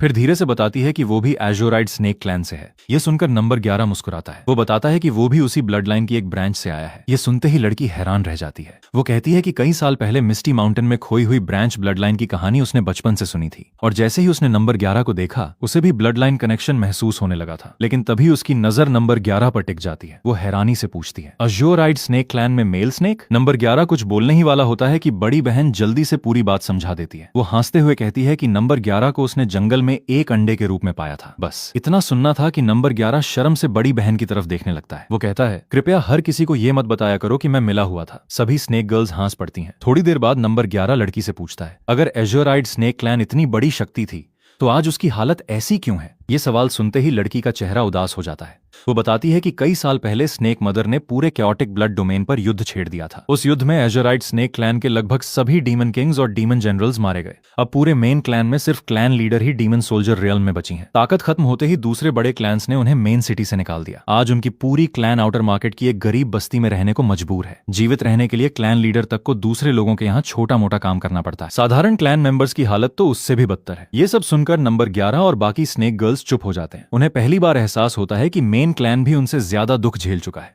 लड़की उन्हें अपने क्लैन चलने का निमंत्रण देती है। कुछ देर बाद पूरा ग्रीन आइड स्नेक क्लैन उसके साथ एज़ोराइड स्नेक क्लैन की बस्ती में पहुंच जाता है। लेकिन वहां पहुंचकर सभी चौंक जाते हैं। चारों तरफ टूटी हुई झोपड़ियां, पुराने मकान और बेहद गरीब लोग दिखाई देते हैं। ये किसी महान क्लैन का घर नहीं बल्कि एक उजड़ी हुई बस्ती लग रही थी। लड़की एल्डर को बुलाने चली जाती है। कुछ देर बाद क्लैन एल्डर बाहर आते हैं। जैसे ही उनकी नजर बड़ी बहन और बाकी स्नेक गर्ल्स पर पड़ती है, उनकी आंखें भर आती हैं। वे तुरंत पहचान लेते हैं कि यही वो ब्रांच ब्लड लाइन है जिसे कई साल पहले मिस्टी माउंटेन ले जाया गया था। भावुक होकर एल्डर सभी का स्वागत करते हैं।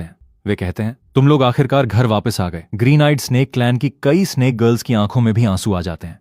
लेकिन तभी एल्डर की नजर नंबर 11 पर पड़ती है। उन्हें पता चलता है कि ये एक मेल स्नेक है। पहले तो वे हैरान होते हैं, फिर मुस्कुराकर मजाक में कहते हैं, तो क्या ये हमारे क्लैन का लिविंग सन इन लॉ बनने आया है? ये सुनकर नंबर 11 पूरी तरह शर्मिंदा हो जाता है। उसी समय बाहर से कुछ लोग बस्ती में घुस आते हैं। वे थे फायर टोड क्लैन के सदस्य। उनका नेता घमंड से एल्डर का मजाक उड़ाता है और कहता है कि इतनी गरीब क्लैन के पास फिर से नए रिश्तेदार भी आ गए। एल्डर उसे तुरंत वहां से चले जाने को कहते हैं, लेकिन फायर टोड क्लैन का नेता हंसने लगता है। वो बताता है कि उनके क्लैन का एंसेस्टर अब लेवल 4 डीमन सोल्जर बन चुका है। इतना ही नहीं, उनका क्लैन अब 7 स्टार सेक्ट का रजिस्टर्ड डीमन क्लैन भी बन चुका है। इसलिए अब पूरी बस्ती उन्हीं की होगी। अगर एज़ोराइड स्नेक क्लैन को यहाँ रहना है तो हर महीने उन्हें ट्रिब्यूट देना होगा, वरना मार्केट में उन्हें कोई काम तक नहीं मिलेगा। नंबर 11 पहली बार 7 स्टार सेक्ट का नाम सुनता है। वो एल्डर से पूछता है, रजिस्टर्ड डीमन क्लैन का मतलब क्या होता है? एल्डर समझाते हैं कि जो क्लैन 7 स्टार सेक्ट के अधीन आ जाता है उसे सेक्ट की सुरक्षा मिलती है। बदले में उसे ट्रिब्यूट देना पड़ता है और युद्ध के समय सेक्ट के आदेश मानने पड़ते हैं। यानी फायर टोड क्लैन अब 7 स्टार सेक्ट की ताकत के दम पर पूरे इलाके को दबा रहा था। फिर एल्डर टियानहाई सिटी की असली शक्ति भी बताते हैं। वे कहते हैं कि पूरे शहर में 2 महान सेक्ट्स और 4 बड़े क्लैन्स हैं। हर एक के पीछे डीमन किंग रियल्म के एक्सपर्ट्स मौजूद हैं।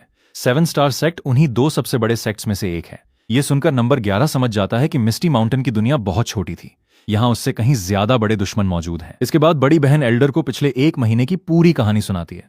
वो बताती है कि कैसे जंगल में मिले एक अंडे से नंबर 11 पैदा हुआ, कैसे उसने हेवन ग्रेड ब्लड लाइन जागृत की, कैसे सिर्फ 1 महीने में डीमन जनरल बन गया और कैसे उसी ने पूरे ग्रीन आइड स्नेक क्लैन को मिस्टी माउंटेन से सुरक्षित बाहर निकाल लिया। एल्डर ये सब सुनकर पूरी तरह स्तब्ध रह जाते हैं। वे कुछ देर तक नंबर 11 को देखते रहते हैं, फिर धीरे से कहते हैं, अगर ये सब सच है तो शायद हमारे एज़ोराइड स्नेक क्लैन का भाग्य सचमुच बदलने वाला है। एज़ोराइड स्नेक क्लैन की कहानी सुनने के बाद क्लैन के सभी एल्डर्स और मेंबर्स अभी भी नंबर 11 को अविश्वास भरी नजरों से देख रहे थे। उनके लिए यह मानना लगभग नामुमकिन था कि कोई स्नेक सिर्फ 1 महीने के अंदर डीमन जनरल रियल्म तक पहुंच सकता है। एक एल्डर गहरी सांस लेकर कहते हैं, 1 महीना छोड़ो, अगर कोई 1 साल में भी डीमन जनरल बन जाए तो वो भी चमत्कार होगा। हमारे क्लैन के किंग ग्रेड ब्लड लाइन वाले एंसेस्टर्स तक ऐसा नहीं कर पाए थे। लेकिन बड़ी बहन पूरे विश्वास के साथ कहती है कि उसने अपनी आंखों से नंबर 11 की हर ब्रेक थ्रू देखी है। एल्डर कुछ देर चुप रहते हैं, फिर मुस्कुराकर बड़ी बहन से कहते हैं, तुम सोच रही हो कि क्योंकि ये दूसरे क्लैन का मेल स्नेक है इसलिए हम इसे स्वीकार नहीं करेंगे? चिंता मत करो, अगर ये तुम्हारे साथ वापस आया है तो इसे हमारे क्लैन का live and son in law बना देने में भी कोई बुराई नहीं। ये सुनते ही बड़ी बहन शर्म से लाल पड़ जाती है। वो जल्दी से कहती है, मदर आप क्या बोल रही हैं? बाकी स्नेक गर्ल्स भी हंसने लगती हैं। नंबर 11 सिर्फ बेबस होकर सबको देखता रह जाता है। कुछ देर बाद एल्डर गंभीर हो जाते हैं। वो कहते हैं, पहले इसे टियानहाई सिटी ऑफिस लेकर चलते हैं, वहां ब्लड लाइन टेस्ट होगा। उसके बाद इसकी असली पहचान और ब्लड लाइन रैंक दोनों साफ हो जाएंगे। रास्ते में एल्डर नंबर 11 को टियानहाई सिटी के नियम समझाते हैं। वो बताते हैं कि सिटी लॉर्ड ने पूरे शहर में एक सख्त कानून बनाया है। कोई भी डीमन किंग या उससे ऊपर का एक्सपर्ट बिना कारण किसी पर हमला नहीं कर सकता। अगर कोई ऐसा करता है तो उसे सीधे सिटी लॉर्ड का सामना करना पड़ता है। नंबर 11 पूछता है, अगर 2 लोगों के बीच दुश्मनी हो जाए तो? एल्डर मुस्कुराकर सामने इशारा करते हैं। कुछ ही दूरी पर एक विशाल बैटल अरीना दिखाई देता है। वो बताते हैं, जिस विवाद का समाधान बाहर नहीं हो सकता उसका फैसला बैटल अरीना में होता है। वहां लाइफ और डेथ का फैसला सिर्फ ताकत करती है। पूरे टियानहाई सिटी का सबसे मशहूर स्थान यही था। नंबर 11 चारों तरफ नजर दौड़ाता है। वो देखता है कि छोटे बड़े कई अरीनास पर लगातार लड़ाइयां चल रही हैं, लेकिन बीच में बना सबसे विशाल अरीना बिल्कुल खाली था। वो कारण पूछता है। एल्डर बताते हैं, वो सिर्फ डीमन जनरल या उससे ऊपर के एक्सपर्ट्स के लिए है। इतने बड़े एक्सपर्ट्स रोज लड़ाई नहीं करते। इसके बाद एल्डर बैटल अरीना का सबसे खास नियम बताते हैं। हर दिन अरीना से जितनी एंट्री फीस जमा होती है उसका आधा हिस्सा प्राइज पूल में डाल दिया जाता है। जिस फाइटर की लगातार सबसे ज्यादा जीत होती है वो पूरा प्राइज जीत लेता है। यही वजह थी कि हर दिन यहाँ सैकड़ों लोग अपनी जान जोखिम में डालते थे। नंबर 11, ये सुनकर मन ही मन सिटी लॉर्ड की तारीफ करता है। वो सोचता है कि स्नेक मदर सिर्फ अपने लोगों को मरवाना जानती थी, लेकिन ट्याहाई सिटी का सिटी लॉर्ड कंपटीशन को रिवॉर्ड में बदल देता है। उसी समय बैटल अरीना की तरफ अचानक शोर मच जाता है। एजोराइड स्नेक क्लैन के लोग घबरा कर उधर भागते हैं। नंबर 11 भी उनके पीछे पीछे पहुंच जाता है। वहां पहुंचकर वो देखता है कि अरीना के अंदर एजोराइड स्नेक क्लैन की क्लैन लीडर बुरी तरह घायल हालत में लड़ रही हैं। उनके सामने एक दुष्ट व्यापारी खड़ा था। अरीना के बाहर क्लैन मेंबर्स लगातार चिल्ला रहे थे,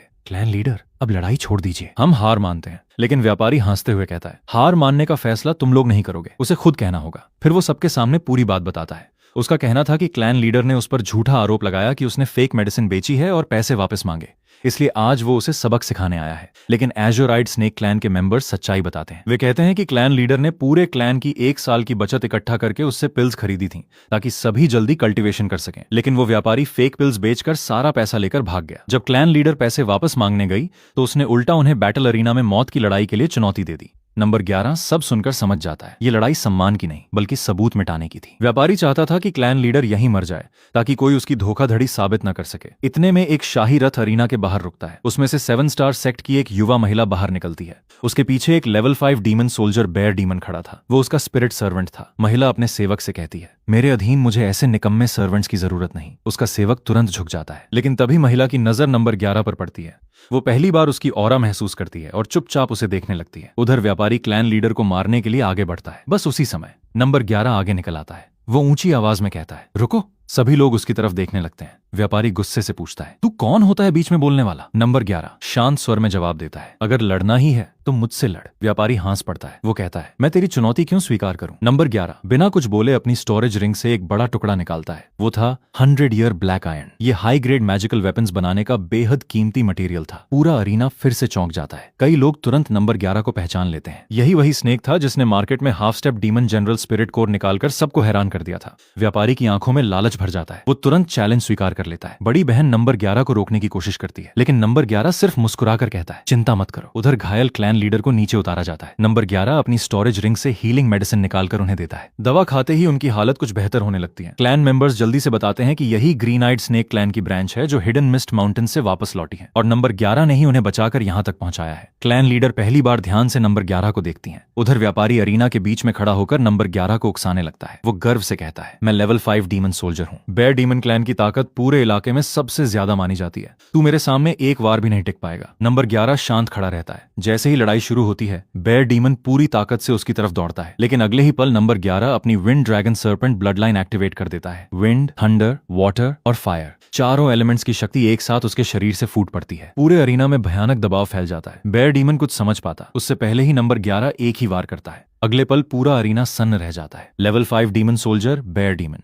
सिर्फ एक अटैक में जमीन पर गिर चुका था। पूरा बैटल अरीना कुछ सेकंड तक बिल्कुल शांत रहता है। फिर हर तरफ शोर मच जाता है। कोई विश्वास ही नहीं कर पा रहा था कि किसी ने लेवल 5 डीमन सोल्जर को एक ही वार में हरा दिया। कई लोग डरकर नंबर 11 को लॉर्ड कहकर पुकारने लगते हैं। उनके मुताबिक इतनी ताकत सिर्फ डीमन जनरल के पास हो सकती है। एजोराइड स्नेक क्लैन के सभी मेंबर्स खुशी से भर उठते हैं। बड़ी बहन मुस्कुराकर कहती है, मैंने पहले ही कहा था नंबर 11 बहुत शक्तिशाली है। कुछ एल्डर्स अब भी शॉक में थे। वे कहते हैं, इतनी कम उम्र और पहले से ही डीमन जनरल, ये सिर्फ हेवन ग्रेड ब्लड लाइन नहीं हो सकती। तभी बड़ी बहन एक और राज खोल देती है। वो कहती है, नंबर 11 को पैदा हुए अभी 1.5 महीना भी नहीं हुआ। ये सुनते ही पूरे अरीना में फिर से सन्नाटा छा जाता है। अब किसी के पास कुछ बोलने के लिए शब्द नहीं बचते। एल्डर्स तुरंत फैसला करते हैं कि अब और देर नहीं करनी चाहिए। उन्हें तुरंत नंबर 11 की ब्लड लाइन टेस्ट करवानी होगी। आखिर उसकी असली ब्लड लाइन हेवन ग्रेड से भी ऊपर किस स्तर तक पहुंच चुकी है। लेकिन तभी 7 स्टार सेक्ट की वही युवा महिला आगे बढ़ती है। उसकी नजर अपने मरे हुए बेयर डीमन सर्वेंट पर पड़ती है।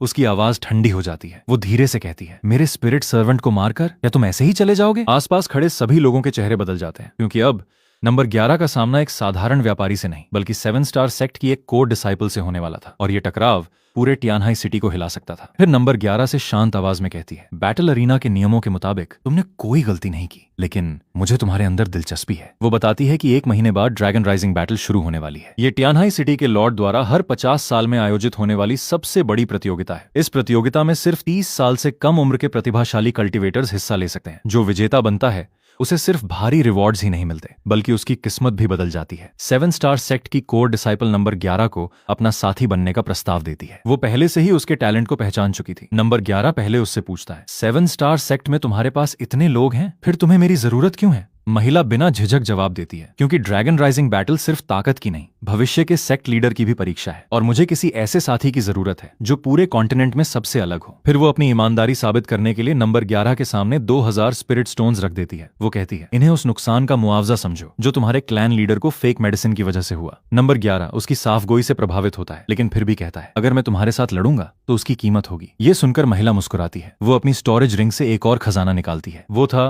अर्थ एट्रीब्यूट स्पिरिट फायर। वो कहती है, तुम्हारे शरीर में पहले से स्पिरिट फायर की खुशबू है, इसलिए मुझे पता है तुम इस ट्रेजर को मना नहीं करोगे। इसे एडवांस पेमेंट समझो। नंबर 11 बिना देर किए प्रस्ताव स्वीकार कर लेता है, क्योंकि उसे पता था पांचों एलिमेंट स्पिरिट फ्लेम्स इकट्ठा करना ही उसके भविष्य की सबसे बड़ी कुंजी थी। क्लैन लौटने के बाद सभी एल्डर्स फिर से नंबर 11 की चर्चा करने लगते हैं। वे बड़ी बहन से पूछते हैं, क्या सच में इसे तुम जंगल से उठाकर लाई थी? बड़ी बहन हंसते हुए हाँ में सिर हिलाती है। एक एल्डर मजाक में कहते हैं, तुम्हारी किस्मत ने पूरे क्लैन को बचा लिया। दूसरे एल्डर तो यहां तक कह देते हैं कि अगर ब्लड रिलेशन नहीं है तो भविष्य में नंबर 11 को परिवार का हिस्सा बनाने में कोई बुराई नहीं। ये सुनकर बड़ी बहन और दूसरी बहन दोनों फिर से शर्म से लाल पड़ जाती हैं। नंबर 11 समझ ही नहीं पाता कि अचानक सब उसे ऐसे क्यों देखने लगे हैं। तभी क्लैन लीडर सभी को इकट्ठा करके एक बड़ा फैसला सुनाते हैं। वो घोषणा करते हैं, आज से नंबर 11 ही ग्रीन आइड स्नेक क्लैन का नया क्लैन लीडर होगा। पूरा क्लैन कुछ पल के लिए चुप रह जाता है, फिर धीरे धीरे सभी एक साथ इस फैसले का समर्थन करते हैं। नंबर 11 पहले मना करना चाहता है, लेकिन क्लैन लीडर उसे रोक देते हैं। वो अपनी सबसे कीमती वस्तु उसके हाथ में रखते हैं। वो थी demon king blood essence. Clan leader कहते हैं, ये हमारे एंसेस्टर की आखिरी विरासत है, इसे बेचकर स्पिरिट स्टोन्स ले लेना और किसी टॉप ग्रेड स्पिरिट वेन केव में कल्टीवेशन करना। हमारी उम्मीदें अब तुम पर हैं। नंबर 11 उनकी भावना समझ जाता है। वो सम्मान से ब्लड एसेंस स्वीकार कर लेता है। इसके बाद ब्लड लाइन टेस्ट शुरू होता है। नंबर 11 अपना हाथ ब्लड लाइन क्रिस्टल पर रखता है।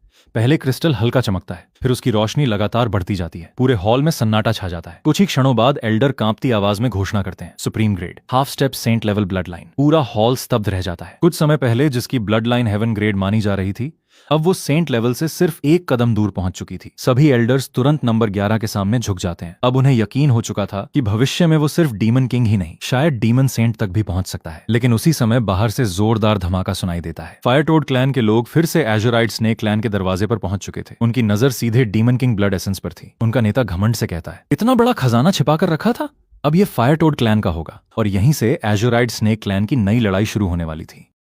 फायर टोड क्लैन का चीफ जब नंबर 11 को घूर रहा था, तब एजोराइड स्नेक क्लैन के बाकी सदस्य भी तनाव में आ गए। उन्हें समझ नहीं आ रहा था कि अब क्या होगा। एक एल्डर धीमी आवाज में कहते हैं, अगर फायर टोड क्लैन ने यहाँ हमला कर दिया तो क्या सिटी लॉर्ड के नियम लागू नहीं होंगे? दूसरा एल्डर सिर हिलाकर जवाब देता है, ये जगह ट्यानहाई सिटी की आउटर सेटलमेंट है। यहाँ ज्यादातर ड्रिफ्टर्स और छोटे छोटे क्लैंस रहते हैं। सिटी लॉर्ड के नियम यहाँ नाम के लिए हैं। अगर यहाँ कोई मर भी जाए तो कोई परवाह नहीं करता। ये सुनकर नंबर 11 के चेहरे पर हल्की मुस्कान आ जाती है। वो फायर टोड क्लैन के चीफ की तरफ देखकर कहता है, तो मतलब अगर मैं तुम्हें अभी मार दूं तो भी किसी को फर्क नहीं पड़ेगा? फायर टोड क्लैन का चीफ जोर से हंस पड़ता है, तू मुझे मारेगा? मैं लेवल 5 डीमन सोल्जर हूँ, मेरे सामने तेरी कोई औकात नहीं। लेकिन उसकी बात पूरी भी नहीं होती कि नंबर 11 की डीमन जनरल ऑरा पूरे इलाके में फैल जाती है। धम! अगले ही पल नंबर 11 बिजली की तरह उसके सामने पहुंच जाता है। फायर टोड क्लैन का चीफ कुछ समझ पाता उससे पहले ही नंबर 11 का पंजा उसकी गर्दन पर था। उसकी सांस रुक जाती है। कुछ सेकंड पहले जो आदमी घमंड कर रहा था, अब डर के मारे कांप रहा था। वो रोते हुए कहता है, स्नेक ग्रैंडमा, मुझे छोड़ दो, मुझसे गलती हो गई। नंबर 11 उसकी आंखों में देखकर मुस्कुराता है, अभी तो बहुत अकड़ दिखा रहे थे, क्या हुआ? सारी बहादुरी कहाँ चली गई? चीफ कांपती आवाज में कहता है, तुम मुझे नहीं मार सकते। अगर मैं मर गया तो तुम्हारी पूरी क्लैन बर्बाद हो जाएगी। इतना कहकर वो अपनी स्टोरेज रिंग से एक टोकन निकालता है। वो था शाइन सेटलमेंट मैनेजमेंट डीड। वो घमंड से कहता है, 7 स्टार सेक्ट ने इस सेटलमेंट का प्रबंधन हमारे फायर टोड क्लैन को सौंपा है। अगर तुमने मुझे मार दिया तो 7 स्टार सेक्ट तुम्हें कभी नहीं छोड़ेगा।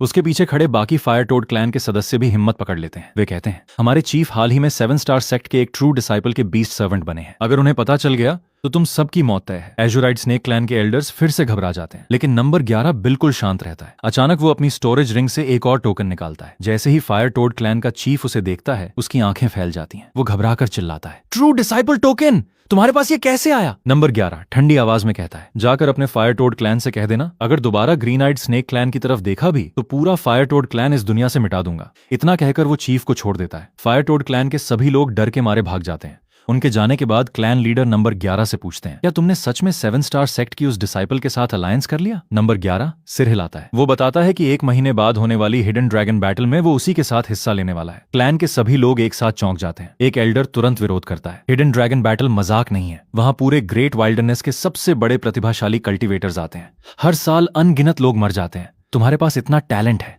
बस 10 साल और मेहनत करो, तुम आसानी से डीमन किंग बन जाओगे। अपनी जान क्यों जोखिम में डालना चाहते हो? नंबर 11 मुस्कुराकर जवाब देता है, मैं अपनी जान दांव पर लगाने नहीं जा रहा। जैसे ही मैं अर्थ स्पिरिट फ्लेम को पूरी तरह अब्सॉर्ब कर लूंगा, मेरी ताकत कई गुना बढ़ जाएगी। तब कोई भी डीमन जनरल मेरा मुकाबला नहीं कर पाएगा। बड़ी बहन चुपचाप उसे देखती रहती है। उसे पता था कि नंबर 11 बिना सोचे समझे कोई फैसला नहीं करता। कुछ देर बाद क्लैन लीडर कहते हैं, अगर तुमने फैसला कर लिया है तो अब बहस का कोई मतलब नहीं। फिर वे क्लैन की सभी स्नेक गर्ल्स की तरफ मुड़ते हैं। कल से तुम सब स्पिरिट माइंस और हर्ब गार्डन्स में काम करोगी। जो भी कल्टीवेशन रिसोर्सेज मिले सब नंबर 11 के लिए इकट्ठा करना। हिडन ड्रैगन बैटल से पहले हमें इसे जितना हो सके उतना मजबूत बनाना होगा। नंबर 11 हल्का सा हैंस देता है, फिर अपनी स्टोरेज रिंग खोलता है। अगले ही पल जमीन पर ट्रेजर का पहाड़ लग जाता है। Spirit herbs, spirit ores, spirit cores, rare materials, deep sea black ion, black scale snake clan के अनगिनत रिसोर्सेज सब एक साथ सामने आ जाते हैं। पूरा क्लैन दंग रह जाता है। नंबर 11 मुस्कुराकर कहता है, मैं गरीब नहीं हूं, हम मिस्टी माउंटेन रेंज से खाली हाथ नहीं आए थे। सबकी आंखों में खुशी भर जाती है। क्लैन लीडर तुरंत फैसला करते हैं कि अब इस जर्जर सेटलमेंट में रहने की कोई जरूरत नहीं। कुछ ही दिनों में पूरा एजोराइड स्नेक क्लैन एक नई जगह पर बस जाता है। नया निवास पहले से कई गुना बड़ा और स्पिरिट एनर्जी से भरपूर था। सभी स्नेक गर्ल्स खुशी से इधर उधर दौड़ने लगती हैं। कोई विश्वास ही नहीं कर पा रहा था कि उनका क्लैन इतनी जल्दी इतनी अच्छी जगह पहुंच जाएगा। सब लोग बड़ी बहन की तारीफ करने लगते हैं। अगर वो नंबर 11 को जंगल से वापस न लाती तो आज हमारा क्लैन खत्म हो चुका होता। क्लैन लीडर भी संतुष्ट थे। उनका अनुमान था कि पहले से जमा किए गए हेवनली ट्रेजर्स, अर्थ स्पिरिट फ्लेम और 7 स्टार सेक्ट की डिसाइपल द्वारा भेजे गए रिसोर्सेज, इन सब की मदद से नंबर 11 हिडन ड्रैगन बैटल से पहले कम से कम लेवल 5 डीमन जनरल तक पहुंच जाएगा। इसके बाद नंबर 11 फिर से अकेले कल्टीवेशन में चला जाता है। वो लगातार अर्थ स्पिरिट फ्लेम को रिफाइन करता रहता है। समय तेजी से बीतता है। 1 महीने बाद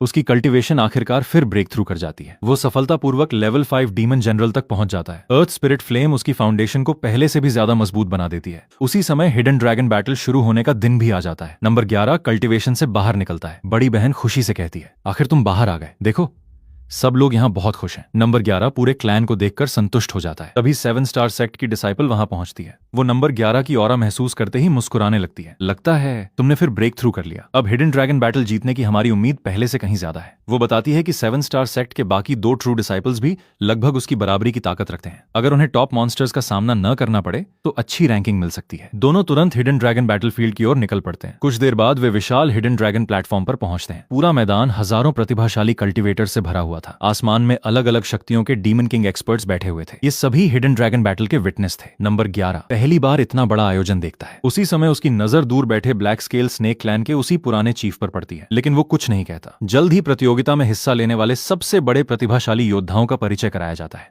सबसे पहले आता है स्नेक मदर का सबसे शक्तिशाली शिष्य। उसकी असली पहचान थी एंशिएंट क्रिम्सन ब्लड सर्पेंट। उसके बाद एंशिएंट शुआन टर्टल क्लैन का यंग मास्टर सामने आता है। कहा जाता था कि उसकी डिफेंस को आज तक कोई नहीं तोड़ पाया। और आखिर में आता है 10,000 नेशंस ग्रैंड प्रीस्ट का डायरेक्ट डिसाइपल। उसकी असली ताकत किसी को नहीं पता थी। आयोजकों के अनुसार यही तीनों इस हिडन ड्रैगन बैटल के सबसे खतरनाक प्रतिभागी थे। 7 स्टार सेक्ट की डिसाइपल धीरे से नंबर 11 से कहती है, अगर अच्छी रैंकिंग चाहिए तो इन तीनों से दूर रहना।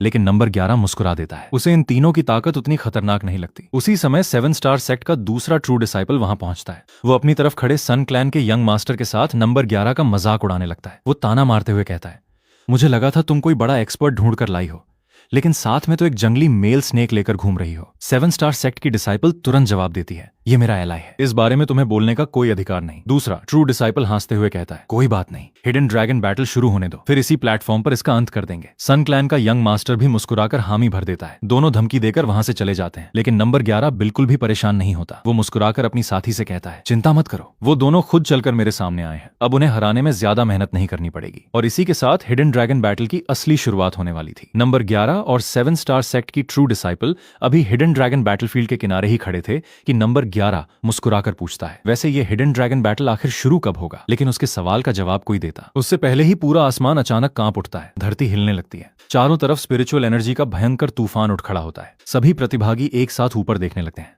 अगले ही पल एक विशाल प्राचीन मॉन्यूमेंट आसमान से उतरकर बैटलफील्ड के बीचों बीच आ गिरता है। उसके प्रकट होते ही पूरे क्षेत्र में ऐसा दबाव फैल जाता है कि कई कमजोर कल्टीवेटर्स सांस तक नहीं ले पाते। फिर आसमान से एक गूंजती हुई आवाज सुनाई देती है, सभी प्रतिभागियों का स्वागत है, तुम सब काफी देर से इस पल का इंतजार कर रहे थे। तो अब हिडन ड्रैगन बैटल आधिकारिक रूप से शुरू होती है। उस आवाज के साथ ही मॉन्यूमेंट चमकने लगता है। घोषणा होती है, हिडन ड्रैगन मॉन्यूमेंट तुम्हारी पोटेंशियल के अनुसार तुम्हें फॉर्चून प्रदान करेगा, अपनी पूरी क्षमता दिखाओ। एक एक करके प्रतिभागी आगे बढ़ने लगे हैं। जैसे ही कोई मॉन्यूमेंट को छूता, उसके शरीर के ऊपर अलग अलग रंग की फॉर्चून दिखाई देने लगती। किसी को ग्रीन फॉर्चून मिली, किसी को ब्लू, और कुछ बेहद प्रतिभाशाली लोगों को पर्पल फॉर्चून भी प्राप्त हुई। पूरा मैदान तालियों और हैरानी की आवाजों से गूंज उठता है। नंबर 11 चारों तरफ देखकर समझ जाता है कि यह प्रतियोगिता सचमुच पूरे ग्रेट वाइल्डरनेस के सबसे शक्तिशाली प्रतिभाशाली कल्टीवेटर्स को एक जगह लेकर आई है। वो महसूस करता है कि यहाँ कम से कम 3 लोग लेवल 5 डीमन जनरल हैं, जबकि लेवल 4 डीमन जनरल वाले प्रतिभागियों की संख्या भी 10 से कम नहीं थी। इतने सारे एक्सपर्ट्स को एक साथ देखकर भी नंबर 11 के चेहरे पर कोई डर नहीं था। उसी समय 7 स्टार सेक्ट की ट्रू डिसाइपल उसका हाथ पकड़कर कहती है, तुम ऊपर मत जाना, इतने सारे लेवल 5 डीमन जनरल्स के बीच लड़ना अभी सही नहीं होगा।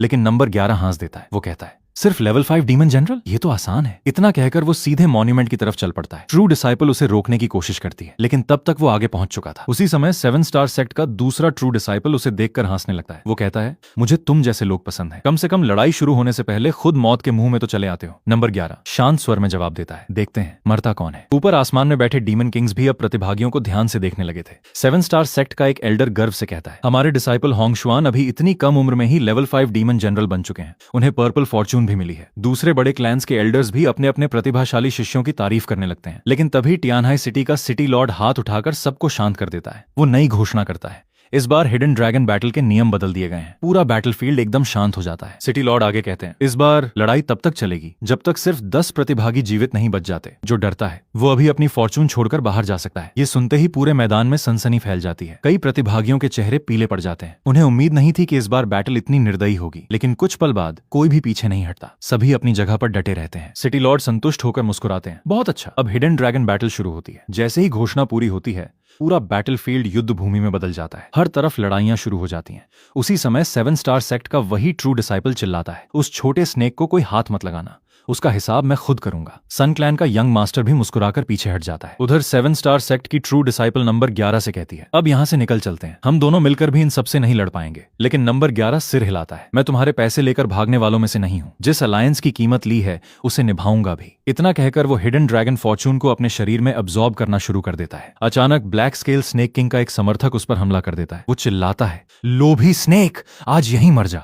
लेकिन नंबर 11 बिना हिले उसका हमला रोक देता है। धमाका पूरे बैटलफील्ड में गूंज उठता है। सभी हैरान रह जाते हैं। हमला करने वाला स्वयं लेवल 5 डीमन जनरल था, फिर भी उसका वार नंबर 11 ने आसानी से रोक दिया। हमलावर खुद शॉक में पड़ जाता है, मेरी पूरी ताकत इसने ऐसे रोक दी। नंबर 11 मुस्कुराकर कहता है, अगर चाहूं तो एक ही वार में खत्म कर सकता हूं।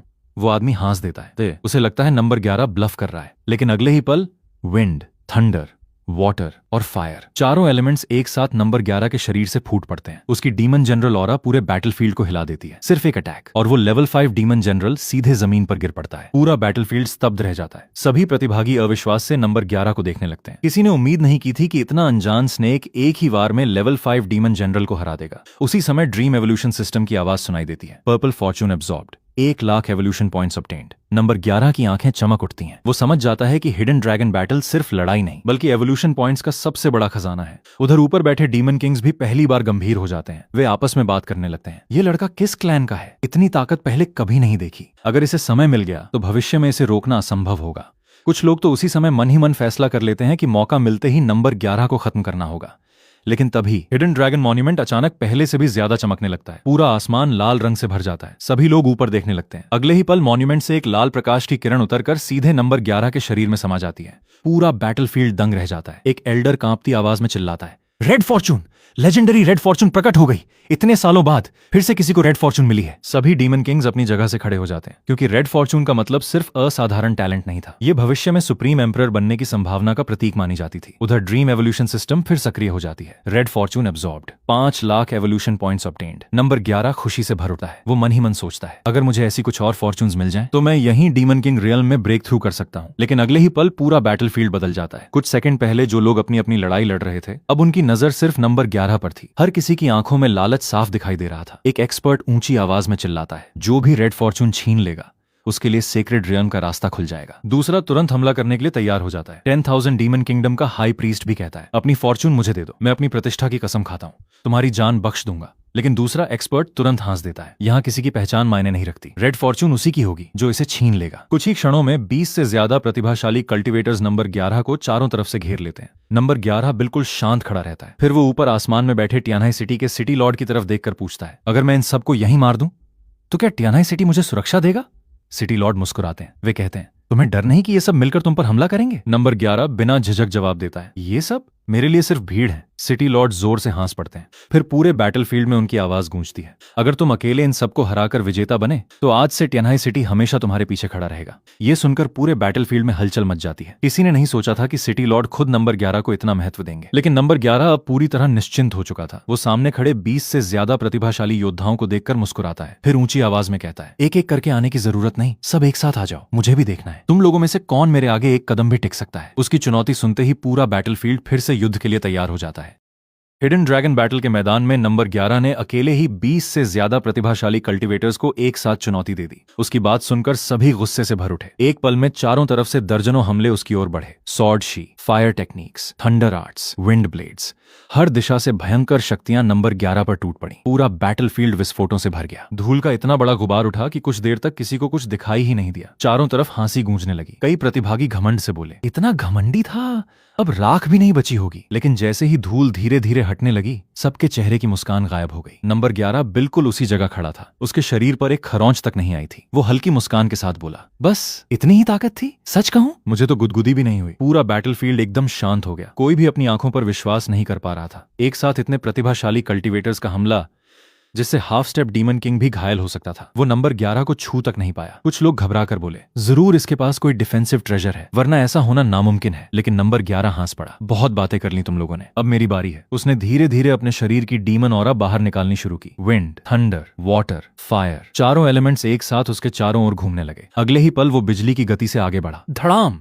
सिर्फ एक बार, और पहला प्रतिभाशाली कल्टिवेटर वहीं ढेर हो गया। दूसरा, तीसरा, चौथा। नंबर 11 किसी तूफान की तरह बैटलफील्ड में घूमने लगा। जिसके सामने वो आता, वो एक ही अटैक में समाप्त हो जाता। कुछ ही क्षणों में पूरा बैटलफील्ड लाशों से भर गया। जो लोग कुछ देर पहले उसे घेर कर खड़े थे, अब उनमें से कोई भी जिंदा नहीं बचा था। 7 स्टार सेक्ट की ट्रू डिसाइपल दूर खड़ी ये सब देख रही थी। वो अविश्वास से बुदबुदाई, मैंने आखिर किस मॉन्स्टर के साथ अलायंस किया है? ऊपर आसमान में बैठे सभी बड़े सेक्ट्स और क्लैंस के एल्डर्स भी स्तब्ध रह गए। कई लोग रोने लगे। उनके सबसे प्रतिभाशाली डिसाइपल्स, जिन्हें तैयार करने में उन्होंने 100 साल से ज्यादा रिसोर्सेज खर्च किए थे, कुछ ही मिनटों में मारे जा चुके थे। लेकिन नंबर 11 बिल्कुल शांत था। वो एक एक करके सभी मरे हुए डीमन बीस्ट्स और स्पिरिट कोर्स को डिवॉर करना शुरू कर देता है। ड्रीम एवोल्यूशन सिस्टम लगातार नोटिफिकेशंस देने लगता है। Evolution points 6000, 23000, 12000। एवोल्यूशन पॉइंट्स लगातार बढ़ते जाते हैं। उसी समय हिडन ड्रैगन बैटल का परिणाम घोषित होता है। पहला स्थान नंबर 11, और उसके इनाम के रूप में उसे मिलता है demon saint level water attribute spirit fire, Xuanming flame. ये सुनते ही नंबर 11 की आंखें चमक उठती हैं।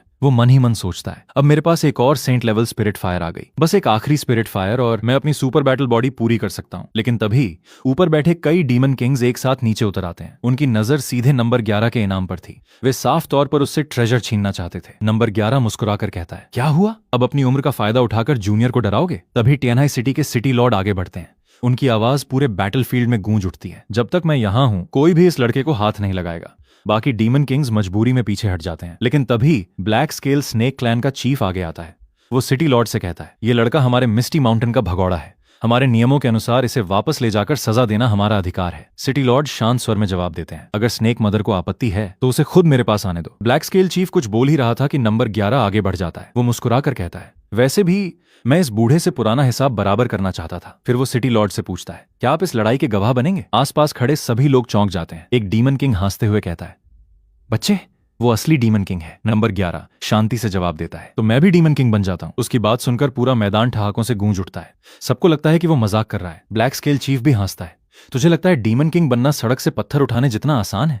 उसके लिए वर्षों की कल्टीवेशन चाहिए। लेकिन उसकी बात पूरी होने से पहले ही ड्रीम एवोल्यूशन सिस्टम सक्रिय हो जाता है। Host consumed 10 lakh evolution points. Breakthrough, demon king first heaven. पूरा बैटलफील्ड अचानक कांप उठता है। आसमान में काले बादल छा जाते हैं। नंबर 11 की ऑरा कई गुना बढ़ जाती है। सभी लोग स्तब्ध रह जाते हैं। किसी ने अपनी आंखों के सामने किसी को इंस्टेंट ब्रेक थ्रू करते कभी नहीं देखा था। ब्लैक स्केल चीफ के चेहरे का रंग उड़ जाता है। अब दोनों एक ही रियल में थे, लेकिन नंबर 11 की ऑरा उससे भी ज्यादा भयावह महसूस हो रही थी। चीफ गुस्से से चिल्लाता है, रियल्म बराबर हो गया तो क्या? आज तुझे असली डीमन किंग की ताकत दिखाता हूं। वो पूरी शक्ति से हमला करता है, लेकिन नंबर 11 सिर्फ एक बार अपना पंजा घुमाता है। अगले ही पल ब्लैक स्केल चीफ चीख उठता है। उसका पूरा शरीर हवा में उछल जाता है। वो समझ ही नहीं पाता कि उसके साथ हुआ क्या। डर के मारे वो जोर से चिल्लाने लगता है, लेडी स्नेक मदर, मुझे बचाइए। लेकिन इस बार उसे बचाने कोई नहीं आता। नंबर 11 की ताकत के सामने वो पूरी तरह हार चुका था। यही समय था जब टियानहाई सिटी के सिटी लॉर्ड मुस्कुराते हुए घोषणा करते हैं। हिडन ड्रैगन मॉन्यूमेंट ने इसे सुप्रीम प्रोडिजी माना है। आज से नंबर 11 टियानहाई सिटी का वाइस सिटी लॉर्ड होगा। पूरा बैटलफील्ड फिर एक बार सन्न रह जाता है। सिटी लॉर्ड आगे कहते हैं, आज से टियानहाई सिटी का दक्षिणी क्षेत्र इसके अधीन रहेगा। नंबर 11 भी इस रिवॉर्ड से चौंक जाता है। उसने सोचा भी नहीं था कि एक प्रतियोगिता जीतकर उसे इतनी बड़ी पहचान मिल जाएगी। इसके बाद सिटी लॉर्ड उसे स्टार प्लकिंग टावर में अपने साथ चलने का निमंत्रण देते हैं। दोनों अकेले टावर के सबसे ऊपरी हिस्से में पहुंचते हैं। सिटी लॉर्ड मुस्कुराकर पूछते हैं, जानते हो मैंने तुम्हें इतना सब कुछ क्यों दिया? नंबर 11 विनम्रता से कहता है, इस दुनिया में कोई बिना कारण किसी पर इतना उपकार नहीं करता। सिटी लॉर्ड हंस पड़ते हैं। उसी समय नंबर 11 मन ही मन सोचता है, कहीं इस बूढ़े का भी कोई छिपा हुआ मकसद तो नहीं? लेकिन अगले ही पल सिटी लॉर्ड उसकी तरफ देखकर मुस्कुरा देते हैं। वे कहते हैं, तुम्हारे मन की बात मैंने सुन ली। नंबर 11 पूरी तरह चौंक जाता है। सिटी लॉर्ड बताते हैं कि सेंट रियल्म और डीमन किंग रियल्म के बीच का अंतर उसकी कल्पना से कहीं बड़ा है। इतना बड़ा कि इस समय उसके सामने बैठा व्यक्ति उनका असली शरीर भी नहीं, सिर्फ स्पिरिचुअल कॉन्शियसनेस था। उनका वास्तविक शरीर हेवन से भी ऊपर के एक रियल्म में मौजूद था। नंबर 11 पहली बार सेंट रियल्म की असली शक्ति समझ पाता है। फिर सिटी लॉर्ड असली कारण बताते हैं। वे कहते हैं, तुम्हारे पास क्रिम्सन डेस्टिनी है। इसका मतलब